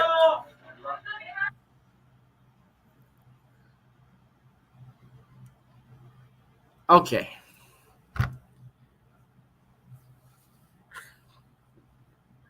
This is pandering. Unorganized. I understand what they were doing. It's like I said, they're pandering to the Asian community because this is the last month. Because just as you've seen this, now guess what's coming around the corner? Tomorrow marks what was Pride History Month, or Pride Month, I should say, not Pride History, but LGBTQ Month. And you will see, I'm very sure, you're going to see, I don't know, they may have Bruce Valanche come out and speak at the last gate on the last day for Gay Pride Month. I don't know. They certainly wouldn't have Black Music Month. Like what we see, June is actually Black Music Month. That's what it is for me. June is Black Music Month. And, you know, are we going to see the Biden administration do tributes to all the Black artists that came out? I mean, if they did, then that would even be pandering too, you could say. But since you're celebrating each person's different individual each month, what are you going to give out of that? So you got to do it for everybody else too. Darius said, okay, so now South Korea has to invite Jodeci, Keith Sweat, Another Bad Creation, B2K, IMX, and Pretty Ricky. Damn all that, but show us some love. Anti-Black hate publicity in Asian countries. Yeah, what about that? What about an anti-Black hate crimes bill? What we saw took place in Buffalo. What we're seeing take place, this unarmed Black woman, a pregnant Black woman that was shot by police officers. Now, I don't know all the details about it, but we see situations like this. You're not pushing up no anti-hate crimes bill for Black folks. That little bullshit you signed for police reform and so forth, that's nothing.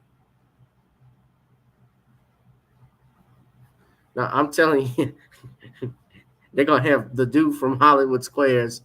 You remember Hollywood Squares, that gay dude who used to be who was a comedy writer, Bruce Valanche? They're going to have him do a tribute to Pride Month. I wouldn't be surprised if he brought out RuPaul. Shit.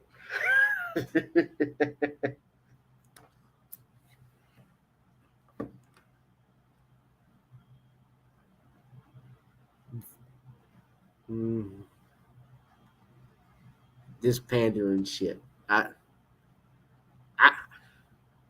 BTS, this little fake ass New Edition, the Asian version, knockoff. All these boy groups, never forget, guy, all these boy bands that you see, these boy groups that you've seen come out in the 90s, from NSYNC, Backstreet Boys. Hell, Darius, to go back to what you said, don't forget Mint Condition.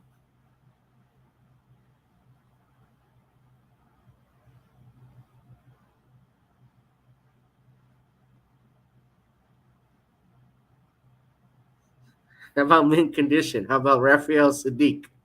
It feels good. Tony. It feels good. Oh. If it really feels good, then you see. If it really feels good, then you went, baby.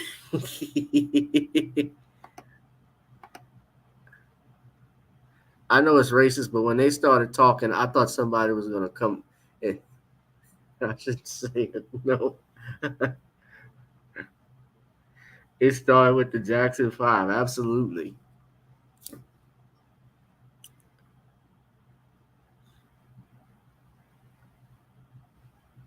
No, remember when there's a comedian named Hamburger Jones? He made a joke. He said, when we came out with the Jacksons, they came out with the Osmonds. We came out with New Edition, they came out with New Kids on the Block. We came out with rap music, they came out with MC Hammer.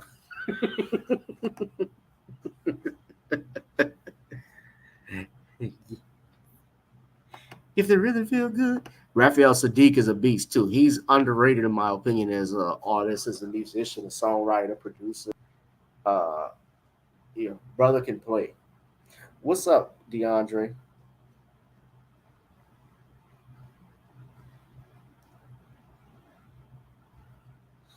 But yeah, all the stuff going on, and he does this crap. Nah.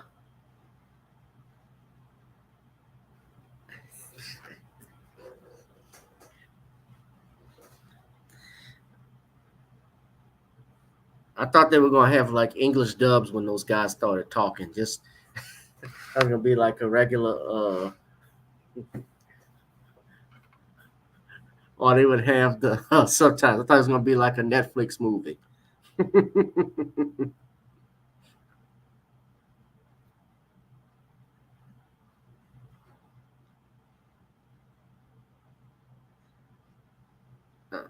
a bunch of this is Black Music Month.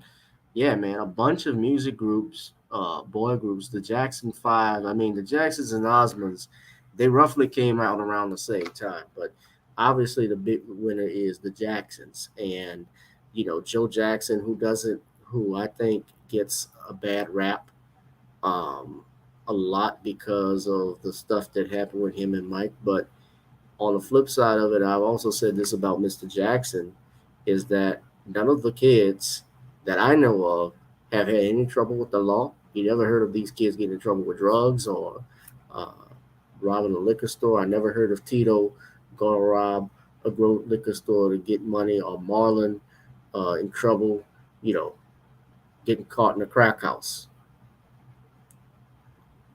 We never saw nothing like that. And those brothers, that family, worked very hard, and Joe Jackson pushed them. He's the reason why there is a Michael Jackson, why there was a Jackson 5, why there was a Janet Jackson. All the members of that family are set in this business. Even the grandchildren, Taj and Terrell, the 3 T's, Michael's nephews, Tito's sons, they were a boy band. They were being produced by Babyface. They had that song Why that Babyface wrote actually for Michael. And Michael said, no, give it to my nephews. I got to have Taj come, because Taj follows me on Twitter. Tito Jackson says they follow me on Twitter. I would like to have him. I tried to get him on the show back in 2019 when that Leaving Neverland crap was going on. So I'm going to reach out to Taj. I want him to come on the channel. Would y'all like to see? Maybe I could ask Nicole to push it further, but I like to have Taj come on. I'll email him. Since it's Black Music Month, we're going to salute them.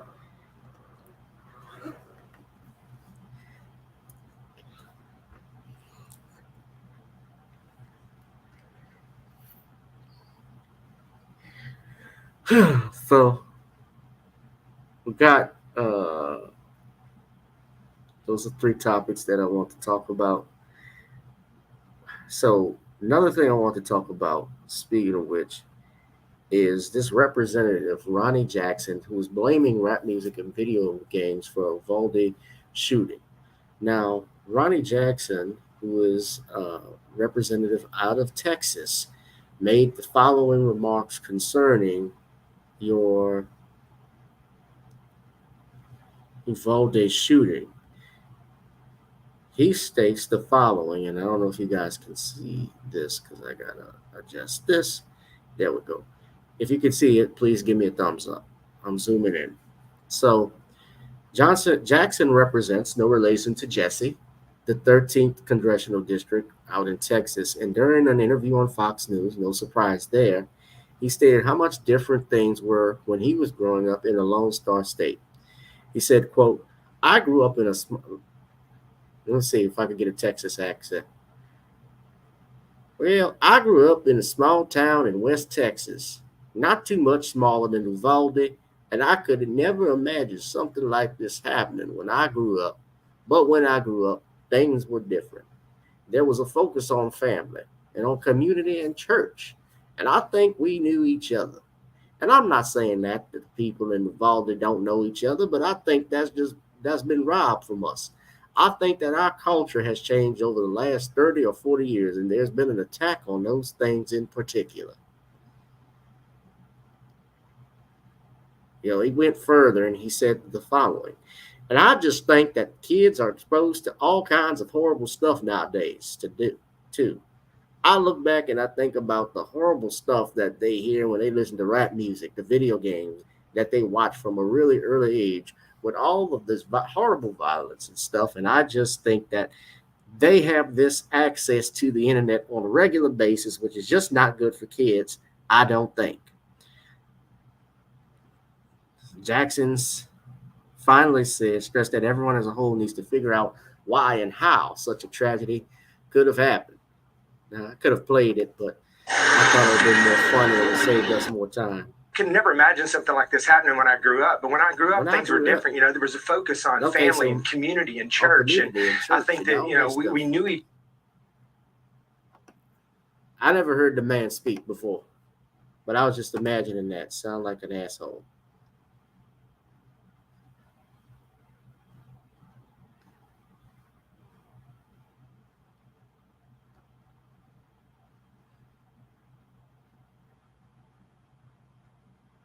Absolutely not right. Joe Jackson built that family. I think there was community. Don't you find it interesting that all of these men want to go back to God, go back to community, yet they're the first ones speaking down on children of God? They have so much hatred in their heart. You're talking about rap music and video games. Let me say, I don't know who this Negro is on Fox. I shouldn't say that. I don't know the man. He's just there doing his job. But each other, and I'm not saying that the people in Uvalde don't know each other, but I think that's been robbed from us. Our culture has changed over the last 30 or 40 years, and there's been an attack on those things in particular. And I just think that kids are exposed to all kinds of horrible stuff nowadays too. I look back and I think about the horrible stuff that they hear when they listen to rap music, the video games that they watch from a really early age with all of this horrible violence and stuff. And what about the horrible stuff you listen to in rock music? The devil worship you hearing in albums. Remember that creepy ass Marilyn Manson, who's in trouble being accused of sexually assaulting girls? Evan Rachel Wood said something, I don't even believe her ass, but she said stuff about Kobe Bryant. I don't really care about her. But all the stuff, but the point being, Ozzy Osbourne eating a bat live on the stage, biting the bat's head off, drinking his blood in front of everybody, calling himself the Prince of Darkness, which is a play on Satan. In that rate, what's raising your kids? Your kids didn't listen to that? Yeah, that's what I'm talking about. Heavy music, metal music didn't have worse. Not that I say I like the message in hip hop now and direction it's going. Yes, it's bad. But we got to remember something. Black people don't control the music industry. We don't control hip hop like we do, or like we did when this stuff was starting in the 70s and 80s. We let it get out. We let it slip from our grips. We sold major record companies like Def Jam. You sold, just like you sold Def Jam, you sold Motown, although Motown was R&B and pop, but Def Jam gets sold. Sugar Hill Records, I believe, is defunct. Even Soul Train, although Soul Train, of course, was mostly R&B. There was some times when they had hip hop music. I remember when Public Enemy was on there. I remember when Curtis Blow was on Soul Train. Don Cornelius was not a fan from watching the documentary. He was not a fan of hip hop music. He was very critical of it, but that was what the kids were listening to, rap music. And he had to put it on. Yeah, nothing was biting bats off his head, and he didn't say shit about that. And as far as video games is concerned, I'm a video gamer myself. I've been playing Call of Duty for the last 15 years or so, 15 to 16 years since it's been out. And never once had it made me think of going to pick up a gun and shoot up a school, shoot up a block, shoot anybody. If you feel that way, Ronny Jackson, you could say the same thing about movies. What about Quentin Tarantino's movies that show every, 2 hour and 50-minute movies where he's saying, every character is saying, I hate you, nigga, nigga this, nigga that, nigga that. Shooting people. Graphic violence. He had a movie called Django Unchained that showed the brutality of slavery and was graphically violent. Pulp Fiction. I can talk about even The Hateful Eight. Once Upon a Time in Hollywood that he did wasn't necessarily a graphically violent movie, although at the end there was a graphic scene. But Ronny wants to blame rap music. You want to blame video games on everything. See, they always want to place the blame on a scapegoat, but not the one person that should be responsible, which is the perpetrator. That's where the blame should be, Representative Jackson. That's where you and all you red belly hicks need to be focusing on. You jerks who want to blame rap music, you want to blame video games. Y'all are a bunch of idiots. And this is the reason this is a reflection, though, of the public right now. George Carlin once said this. He said he doesn't vote. And he doesn't vote, and you know why? Because the public sucks. It's going to be garbage in, garbage out. If you have a bad public, you're going to get bad representation. And there's a reason why many of these politicians can't lead. They have some good politicians who want to lead, people that want to get elected and do the right thing, but their hands are tied. And of course, we have a situation where people will continue to vote for the same people over and over again, despite the fact that they suck. This is what happens. Ronny Jackson is no different. To blame rap music, to blame hip-hop, video games, even before Call of Duty, when we had GoldenEye, let's go even further than back than that, when you had Duck Hunt on Nintendo. I didn't think I was going to pick up a gun and actually go start shooting outside. I had a RoboCop video game. I mean, look, when we were kids coming up in the late 80s, early 90s, there were films and stuff that were R-rated. My parents would let me watch. Now, if they were, you could call it hypocritical, if there was a sex scene coming on, my mom would close my eyes or tell me to step out the room.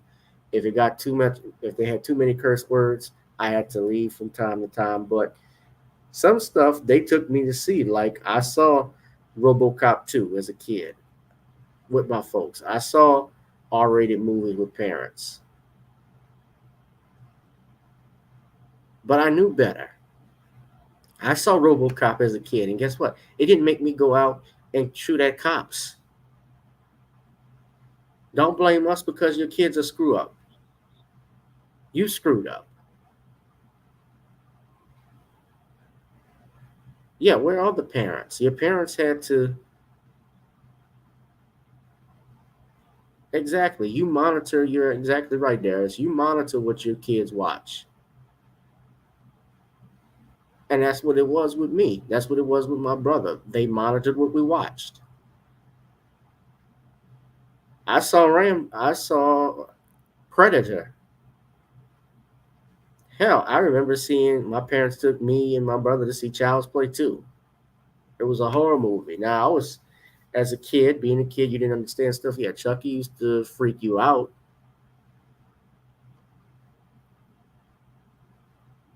But I knew I was safe with my mother and father around. That didn't make me want to grab a knife and stab somebody.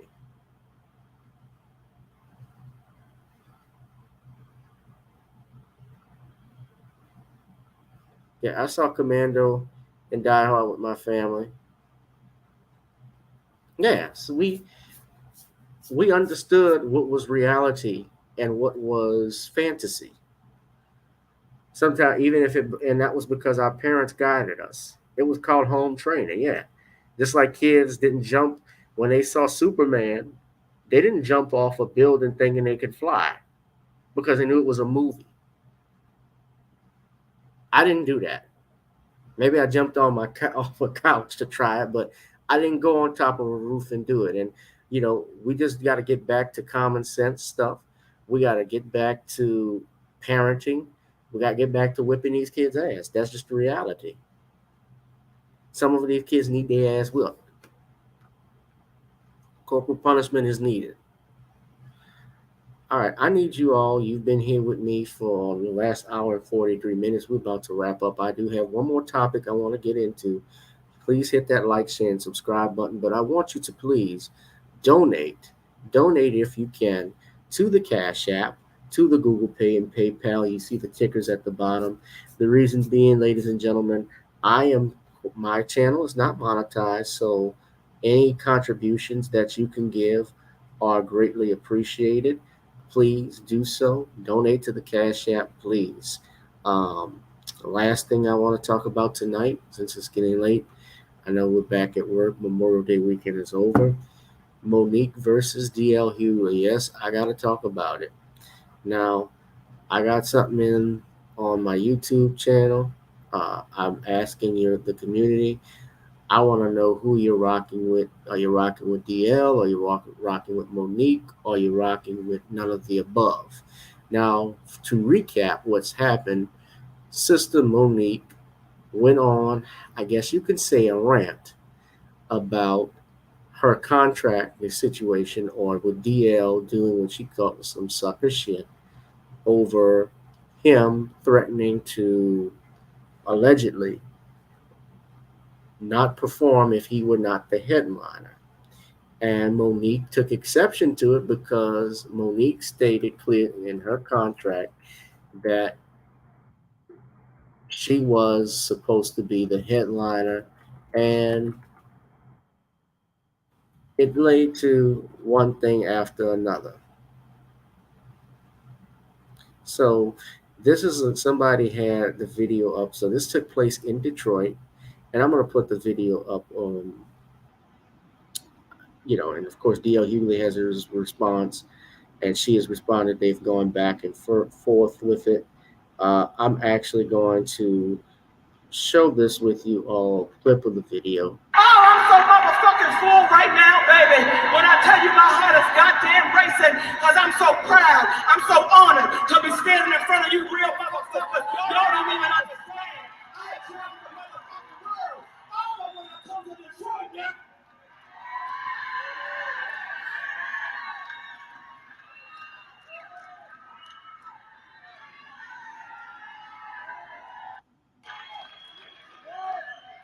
See,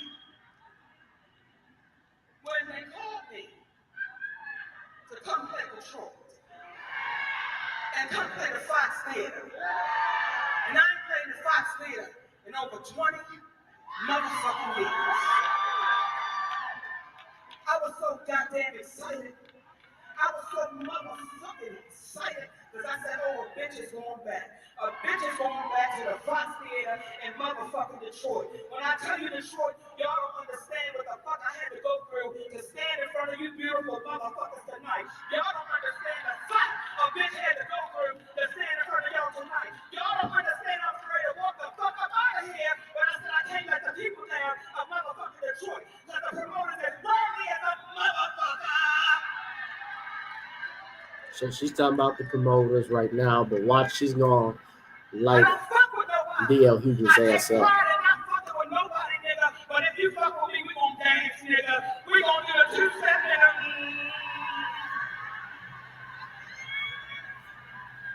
See, I take pride, baby, in my whole motherfucking career. Can't nobody tell you I ever started no shit with them. That ain't what the fuck I do. My heart would hurt if I tried to bully a motherfucker or start some shit with a motherfucker. But what niggas had to understand about me, I ain't for that Hollywood bullshit. If you cross the motherfucking line, Oprah, if you cross the motherfucking line, Tyler, I'm gonna see you cool, motherfucker. Come on, the coal train, nigga. That niggas told me, Monique, let go and let go.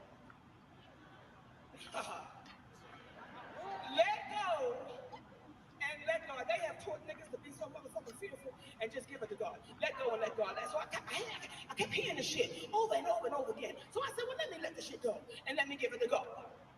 And you know what God did? He gave it right the fuck back. He said, bitch, I gave you everything you need to deal with these motherfucking coons. Steve Harvey, D.L. Hughley. I gave you everything you need to deal with these motherfucking coons. I don't fuck with nobody. See, tonight, I'm gonna tell y'all what the fuck is going on, because y'all know one thing about me, bitch. She ain't holding nothing back. That's why they like me as a little girl, bitch, because I'm a tell. Bitch, I'm a tell. You out there kissing Petey on the playground, bitch. You nasty whore, we in the 3rd grade, bitch. I'm going to tell. Yes, he pumped me, bitch, but nobody saw it. I want to tell. See, I fucks with contracts. That's why niggas got a problem with me. If you sign the motherfucking contract, that's what the fuck it is.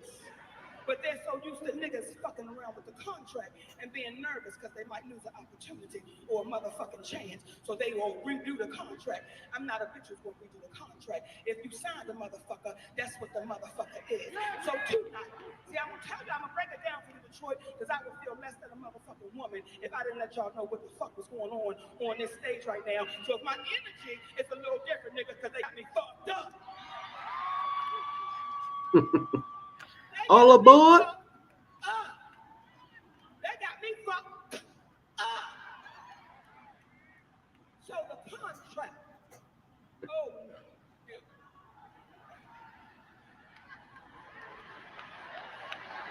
the motherfucking contract said that a bitch is the headliner. The headliner. Let me say it again. The headliner. That's what the motherfucking contract says. Monique is to be the last motherfucking person on the goddamn stage. She is the headliner. That's what I signed the fuck up for. I'm 30 plus years in this motherfucking business, and I don't open for no goddamn body. The contract said the headliner. The contract said the headliner. The contract said the headliner. But a nigga named D.L. Hughley turned into a bitch and said, I won't perform if she does that. I won't go out if she does that. Nigga, you open for the kings of comedy. I close for the queens of comedy, nigga. And you think because I don't have a dick, that ain't my position, nigga.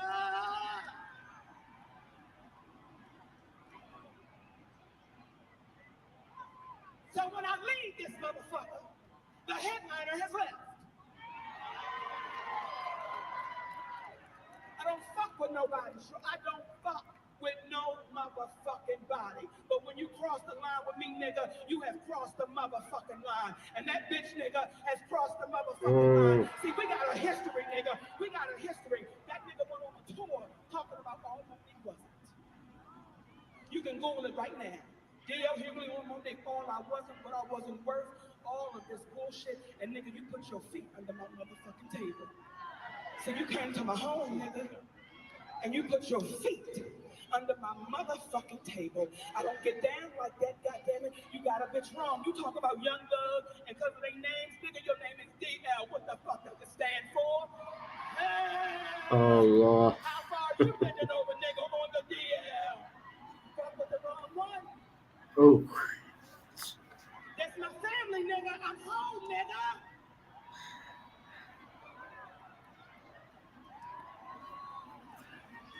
Motherfucking home, yo. I go all the way back with Coco in the motherfucking lounge in the back of the bar when they was cooking motherfucking fried fish, bitch. That's me, nigga. That's me, Detroit. I'm the bitch who did fuck a nigga in the car, but bitch, that happened so long ago. They've taught niggas to be scared. They've taught niggas not to call out motherfuckers who's dead ass wrong. So y'all know that shit when it went down with Bill Cosby. Y'all know we was like, Bitch, that's not the hustle. We did not want to throw. I skipped through it a little bit, but she was about to go in talking about Bill Cosby, and I'm hoping that somebody has more of it because I'm sure she talked about, I don't know for a fact, but I wanted to see if she went in on DL and what he had to say about Cosby, because as you know, DL Hughley was one of those comedians, one of those individuals that was really, really going hard on Bill Cosby's conviction about how he was guilty and calling him a rapist. Even after his conviction was overturned, I saw that interview he did with Vlad, and Vlad, sit down low goes Hughley. And Vlad said, asked him, and he said, yeah, Bill Cosby, greatest comedian of all deal. He was Bill Cosby, greatest comedian of all time, one of the greats, but he's a rapist. And I have challenged and checked people about saying that, because what you are saying is essentially that this man was a rapist and committed this crime, yet you have no evidence that he did such a thing. And you say that out of anger. You say that out of being pissed off because he didn't bless your comedy. He did not like Def Comedy Jam, like Earthquake said. He could have gotten Def Jam kicked off the air if he had his way, even though Def Jam is on HBO and not on NBC. Bill Cosby was not. Yeah, Bill Cosby may have been a very influential figure, but he is still a black man in America. And to support something without evidence, just because you don't like the fact he critiqued you, DL, brother, you are out of line. And I'm actually, believe it or not, I'm actually Facebook friends with DL Hughley. But it doesn't mean anything. I mean, Facebook, and he follows me on Twitter. He's a cool brother. He actually chatted with me before, but that was a long time ago. And I've seen him, and yeah, he has been on that Democratic gated juice for a long time, the Democrats. So it's like everything is always going to be anti-Republican. Not that I favor Republican, but if your whole basis is Donald Trump did this and Donald Trump is that, but not criticizing Joe Biden, not criticizing others, Kamala Harris. I know he came at Judge Joe Brown. He came at Dwan B. And Dwan was going back and forth with him on Twitter. But of course, DL Hughley, and I'd like to get both sides, DL Hughley responded to what Monique had to say. And apparently what this is Monique was upset over the fact that she was supposed to headline the show in Detroit, and DL Hughley ended up being the headliner. Now, he responds and told Monique the following. He says, he responded to what she had to say, and he said, all you have to do is check the order of names on a ticket stub from last night, and you'll see who's confused. Against my better judgment over the objections of my team and for other occasions where I said no, I decided to take a chance with Mo and work with Monique. Oprah was a problem. Tyler Perry was the problem. Charlamagne was the problem. Steve Harvey was the problem. Lee Daniels was the problem. Netflix was the problem. Now it's my turn. At some point, it can't be everyone else. It's you. Lesson learned. I didn't have anything personal against Monique. People paid a lot of money to laugh, not hear about your contract. Apparently, the role you played in Precious turned out to be an autobiography. I wonder who's next. And he put this picture up of Monique from her character as Precious, and that she won an Oscar for. And Monique had an opportunity to respond. She said, the fact that you point the people to the ticket stubs for the order of the names versus to your contract implies that you don't have a contract that shows you are the headliner like I do. Either show your contract or be quiet. Stop messing with people who have never messed with you and who once considered you a comrade in comedy. But I thank you, DL, because you're the reason why I fight for my people like I do. Anytime you open for the Kings of Comedy, and I was the headliner for the Queens of Comedy, and you think you should close the show over me is a prime example of the bias that Black women have to deal with in this business. I won't even discuss awards. I love us for real.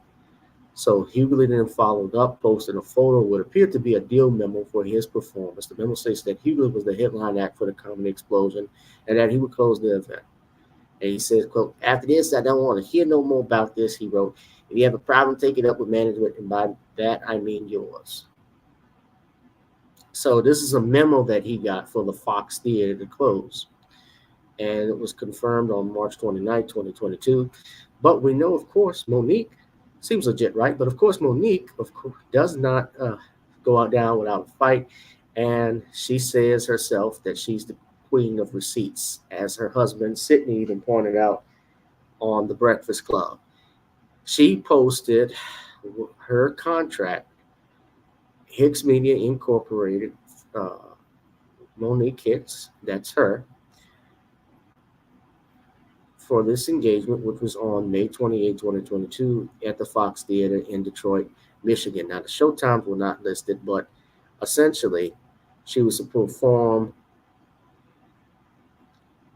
a 30 to 45 minute concert show engagement and should be the headliner and closing talent for the show. Now, if you see here, I see it SH. I think this is her husband, Sidney, who signed this contract. And her husband is her manager. So he handles her personal affairs. So Mo clapped back and said there were some of you who were fooled by the smoke and mirrors of DL posting his deal memo versus his performance agreement. Here's my performance agreement, and here are emails and texts confirming that, as per usual, I'm going to always keep it real and honest with my people. If you notice, mine has signatures and DL does not. What type of ironclad agreement doesn't have the signatures of the participants involved? Apparently, DL's. LOL. Now, you told me to check with my management, and this is what I had came up with. So how did I do? Perhaps you should have taken your own advice, because I'm sure your team would have advised you against trying to pass a deal memo off as a contract. To those out there who thought a deal memo was the same as a performance agreement, especially some of the comedians, this is how we're constantly taken advantage of by the business. And just so you know, the promoter already told my team before the show that you didn't have a signed agreement. That's why I'm not surprised you're using a deal memo. That said, maybe they lied and you actually have a contract. If the promoters have put themselves in a terrible position to have more legal action taken against them beyond malicious concealment for breaking the contract at the last second. That said, DL, we the people will be waiting for your signed agreement.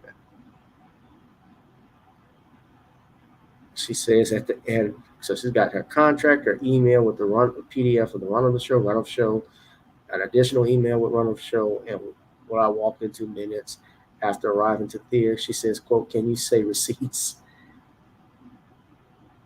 My people refuse to fall for the okie doke, and even those that do, I love you all in life. So DL, I don't believe, has responded. He hasn't said much on it, but yeah, she had him.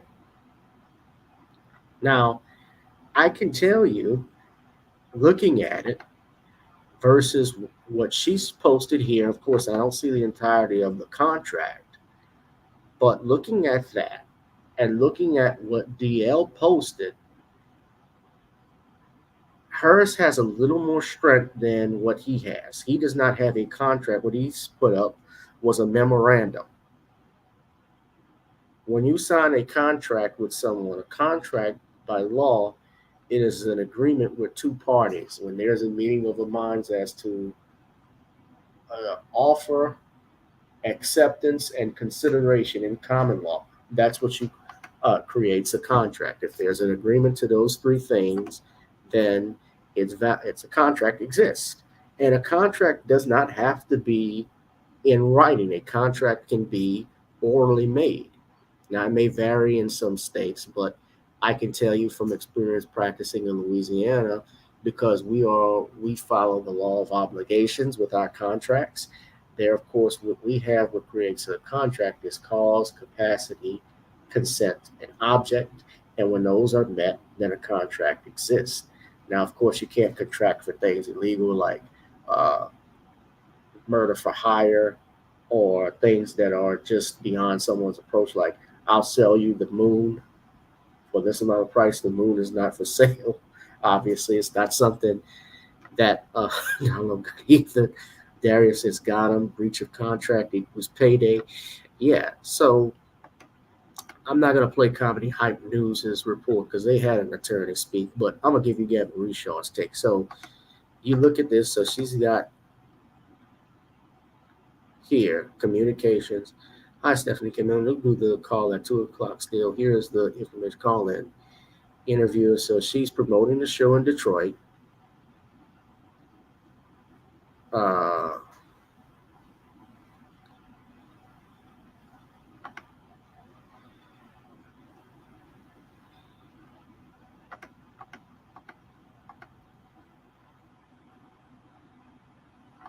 So I think what happened, so I'm looking at this and you can see the schedule here.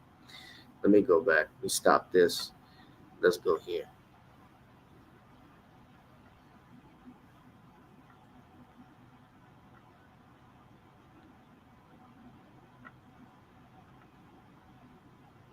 So this is the schedule. So this is what she said she walked into.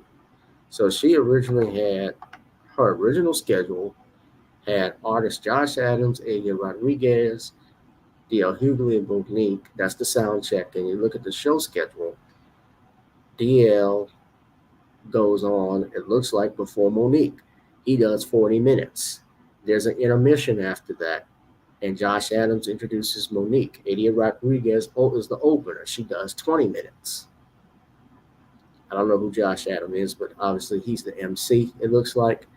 And he did, his show. He's introducing the artist. So he does 10 minutes, then he does 5, and then another 5, and then another 5.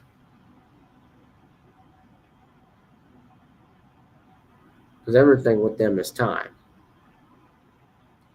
But Monique had her receipts.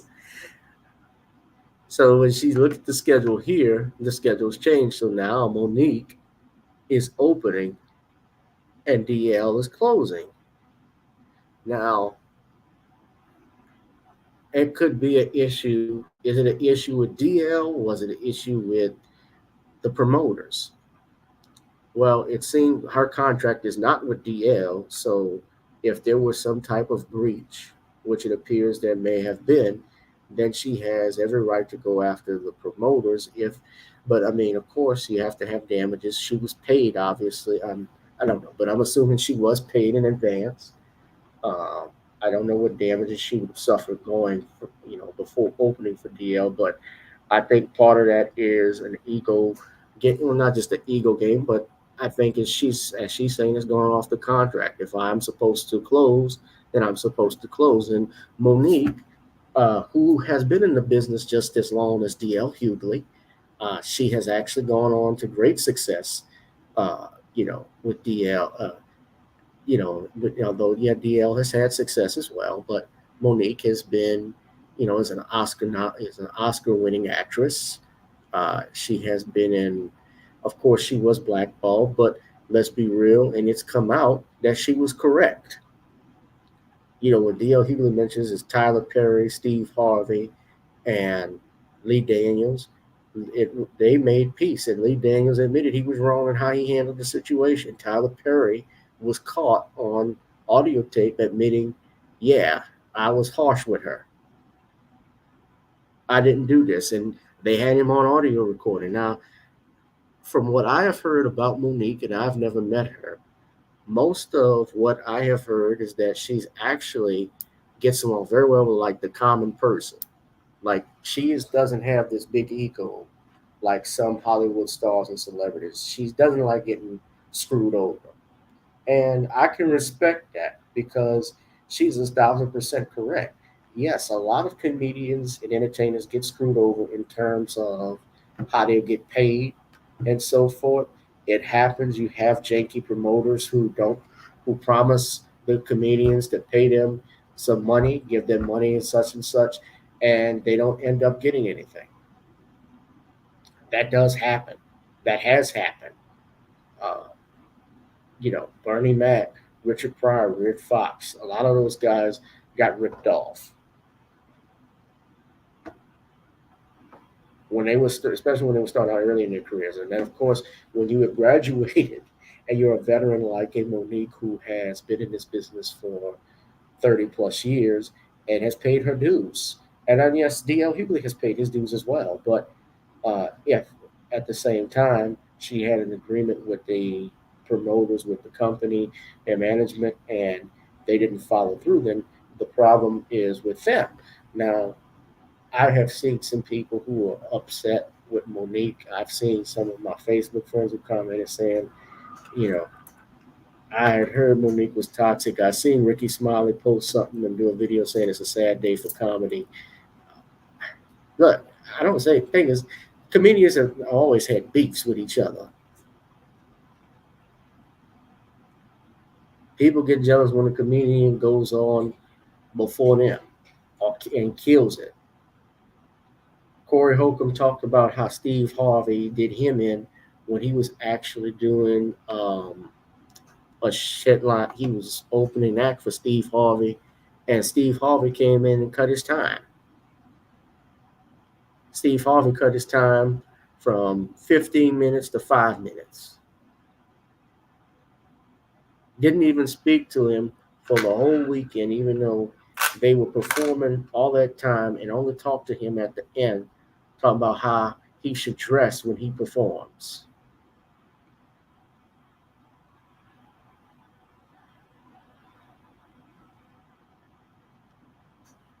Andrew White was even talking about Steve Harvey on the Judge Joe Brown show, talking about how he really didn't reach out to Bill Cosby, like talking about it, and how they give him a show. And Corey Holcomb has exposed and said stuff about Steve Harvey. I've heard stuff about Steve Harvey being a jerk for a long time. Lee Daniels, look what Lee Daniels did to brother Dame Dash, and Dame Dash confronted him about his money. I've heard stuff about Tyler Perry, Oprah. We know what she did. Look what she did with Russell Simmons, Michael Jackson, Bill Cosby, Kobe Bryant. Now, yeah, she didn't actually do what happened. That was all Gayle King, but she was defending Gayle. They always place the blame on others and not themselves when they know they were the ones in the wrong.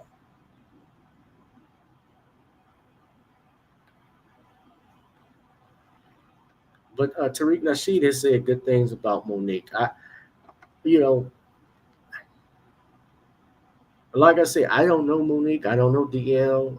My only conversations with DL have been through social media. But just looking at optics of it, and you could say that maybe Monique did Monique handle it the best way? Was it right for him to dog him like that? I don't know. Maybe not. But if she was wronged, she had every right to complain about it.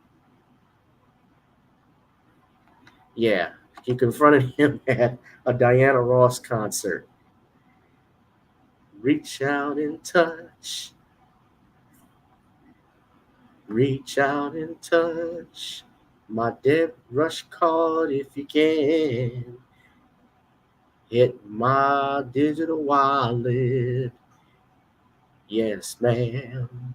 Reach out and touch a Cash App and Dan. Reach my little wallet if you can.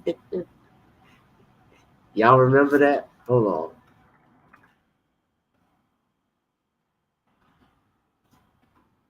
Now they settled eventually. I heard he paid him, but yeah.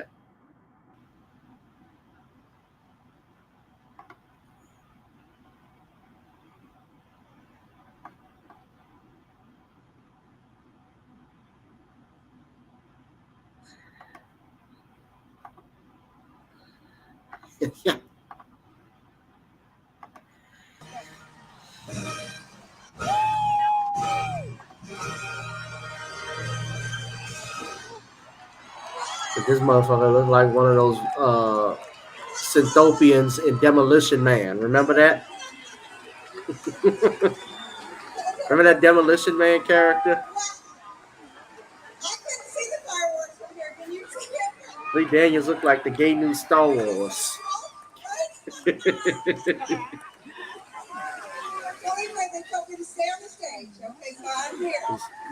Y'all want the Diana Ross impression?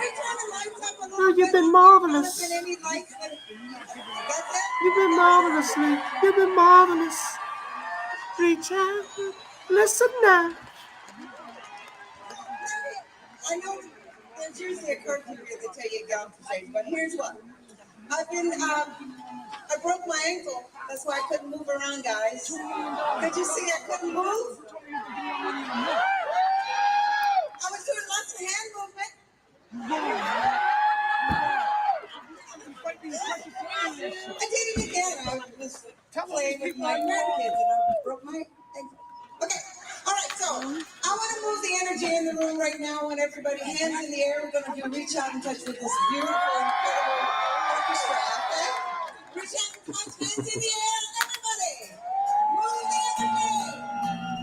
Move it around.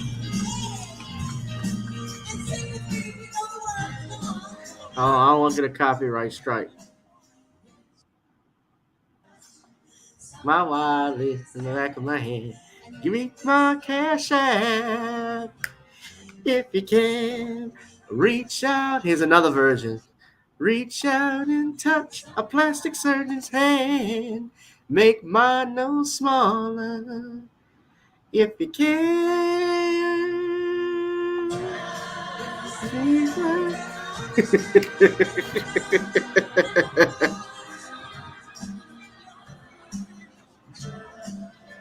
Lee Daniels looked like a Negrotropian.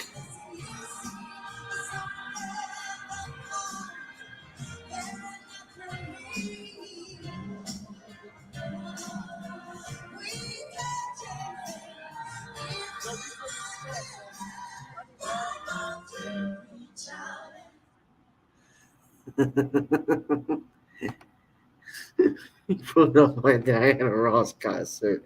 Listen now, everybody. Reach out.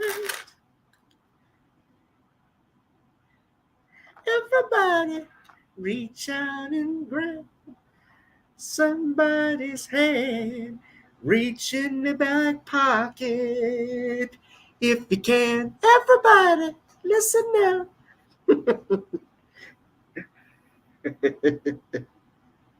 He said Steve Harvey is the worst. Yeah, I've heard stuff about Steve Harvey. I will do everything so I don't have to be on the road touring no more. I'm going to make my damn money.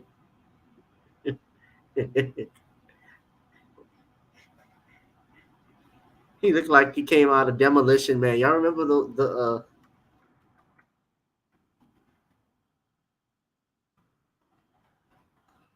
hold on.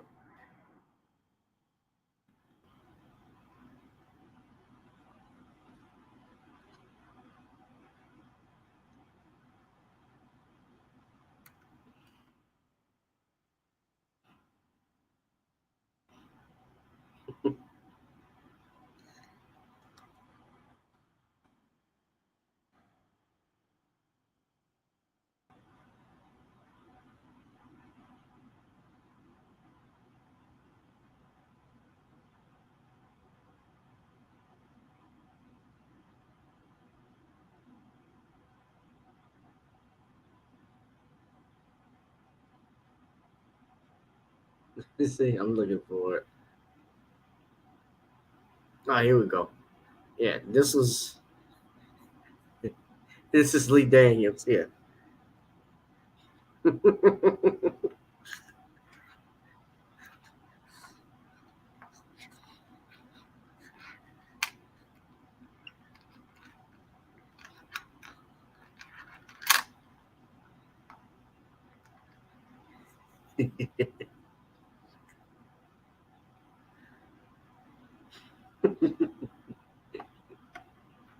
Is the new Star Wars. Lee Daniels looks like he came out of Demolition Man. Simon Phoenix and the hope of the flame.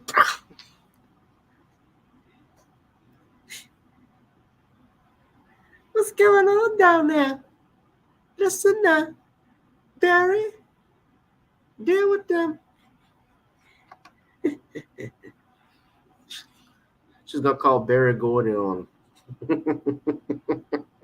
Break their legs, Barry.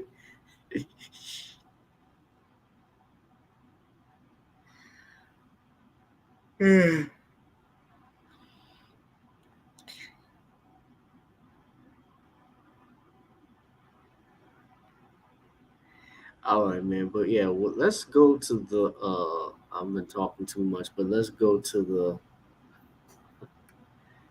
the results of the poll, because I see a lot of people. I'm about to wrap it up because we've been on here for over 2 hours now, y'all.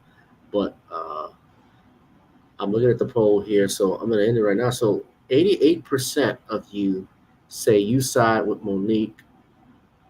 6% say DL. Another 6% say none of the above. Out of 17 votes. Okay.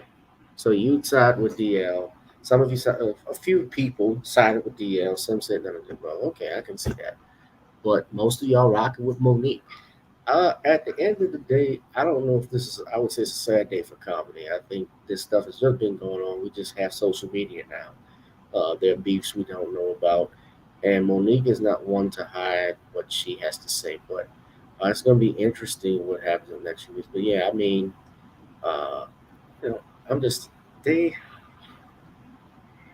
and then Monique, in fairness, or neither Monique nor DL Hughley paid my rent. So that's one way to look at this. But it is interesting. And hey, this is Random Topic Tuesday. So I'm glad you all voiced your opinion. And this has been my opinion. And stay tuned for more. I will let you all know if I'm going to have a show Thursday. I'll be traveling. Should be back by then. But if I did, I may do it early. You all be on the lookout. But hit that like, share, and subscribe button, ladies and gentlemen. I can't help but thank you all. Please, by supporting me these last couple of years since we've been doing Random Topics, I need you all to, if you can, to donate to the Cash App, PayPal, and Zelle and Venmo. You see the links at the bottom.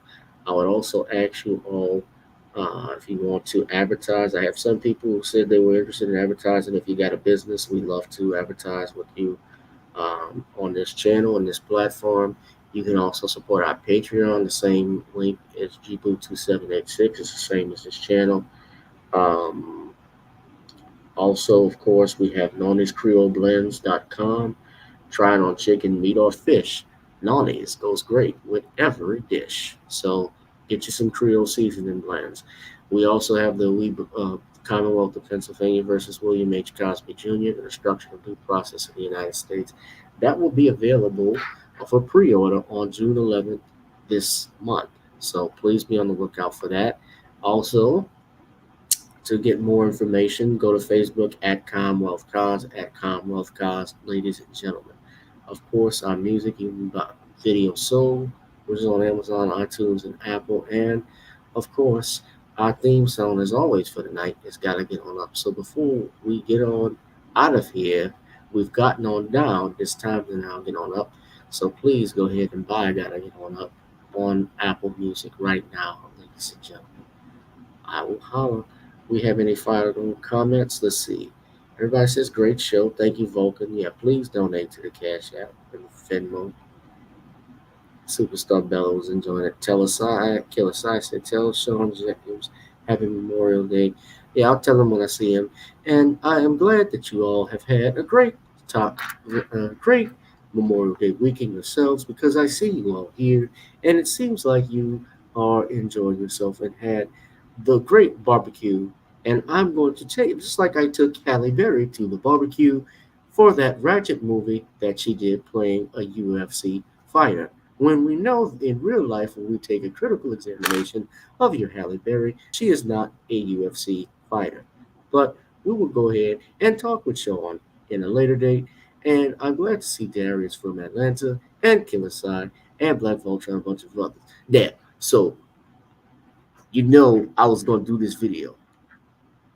You know Harvey Superboy was gonna do this video because he was wrong. Lee Daniels, he's wrong. He was Chris Rock, he's always gonna be wrong. Anybody I don't agree with, and that's kind of how it is with Monique and D.L. Hughley. I just don't like DL. Flat out. I like Monique over him. Flat out. Because you know he wrong.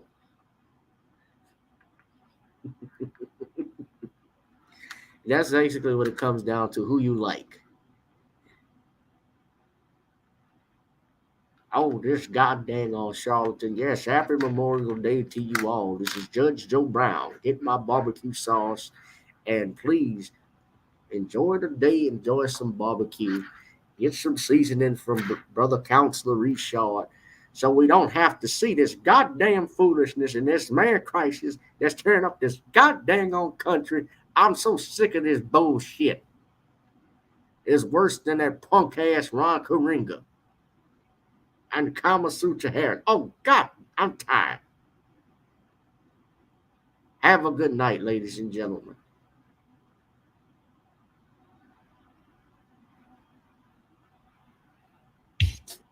Girl, come on. Gotta dance to the beat, because on the dance floor is where we'll meet. Show me what you got.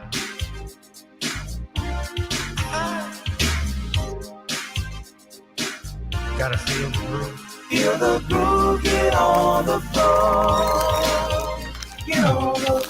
Right now the party's wasted. There's nothing much to do.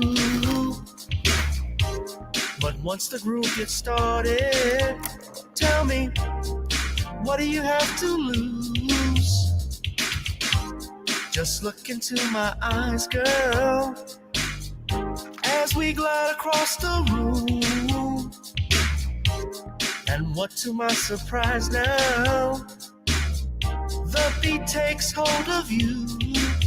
Now if you're feeling like I'm feeling, so come on baby, let's start dealing. Time to get this party started. Ain't no time for the broken hearted. When the rhythm takes hold of you, there's only one thing left to do. Cause the beat is really moving. Time to get your body moving. Gotta get on up and move your body. Cause when the beat is really grooving, it's time to feel your body moving. Gotta get on up and shake something. Feel the groove, get on the floor. Get on the. Tell the DJ play the whispers. Rock steady in the mood. Put on earth, wind, and fire. Tonight we're gonna groove. Show me how you do the four corners. Electric slide or two. Hit the bus stop or do the bunny hop, baby. It's really up to you.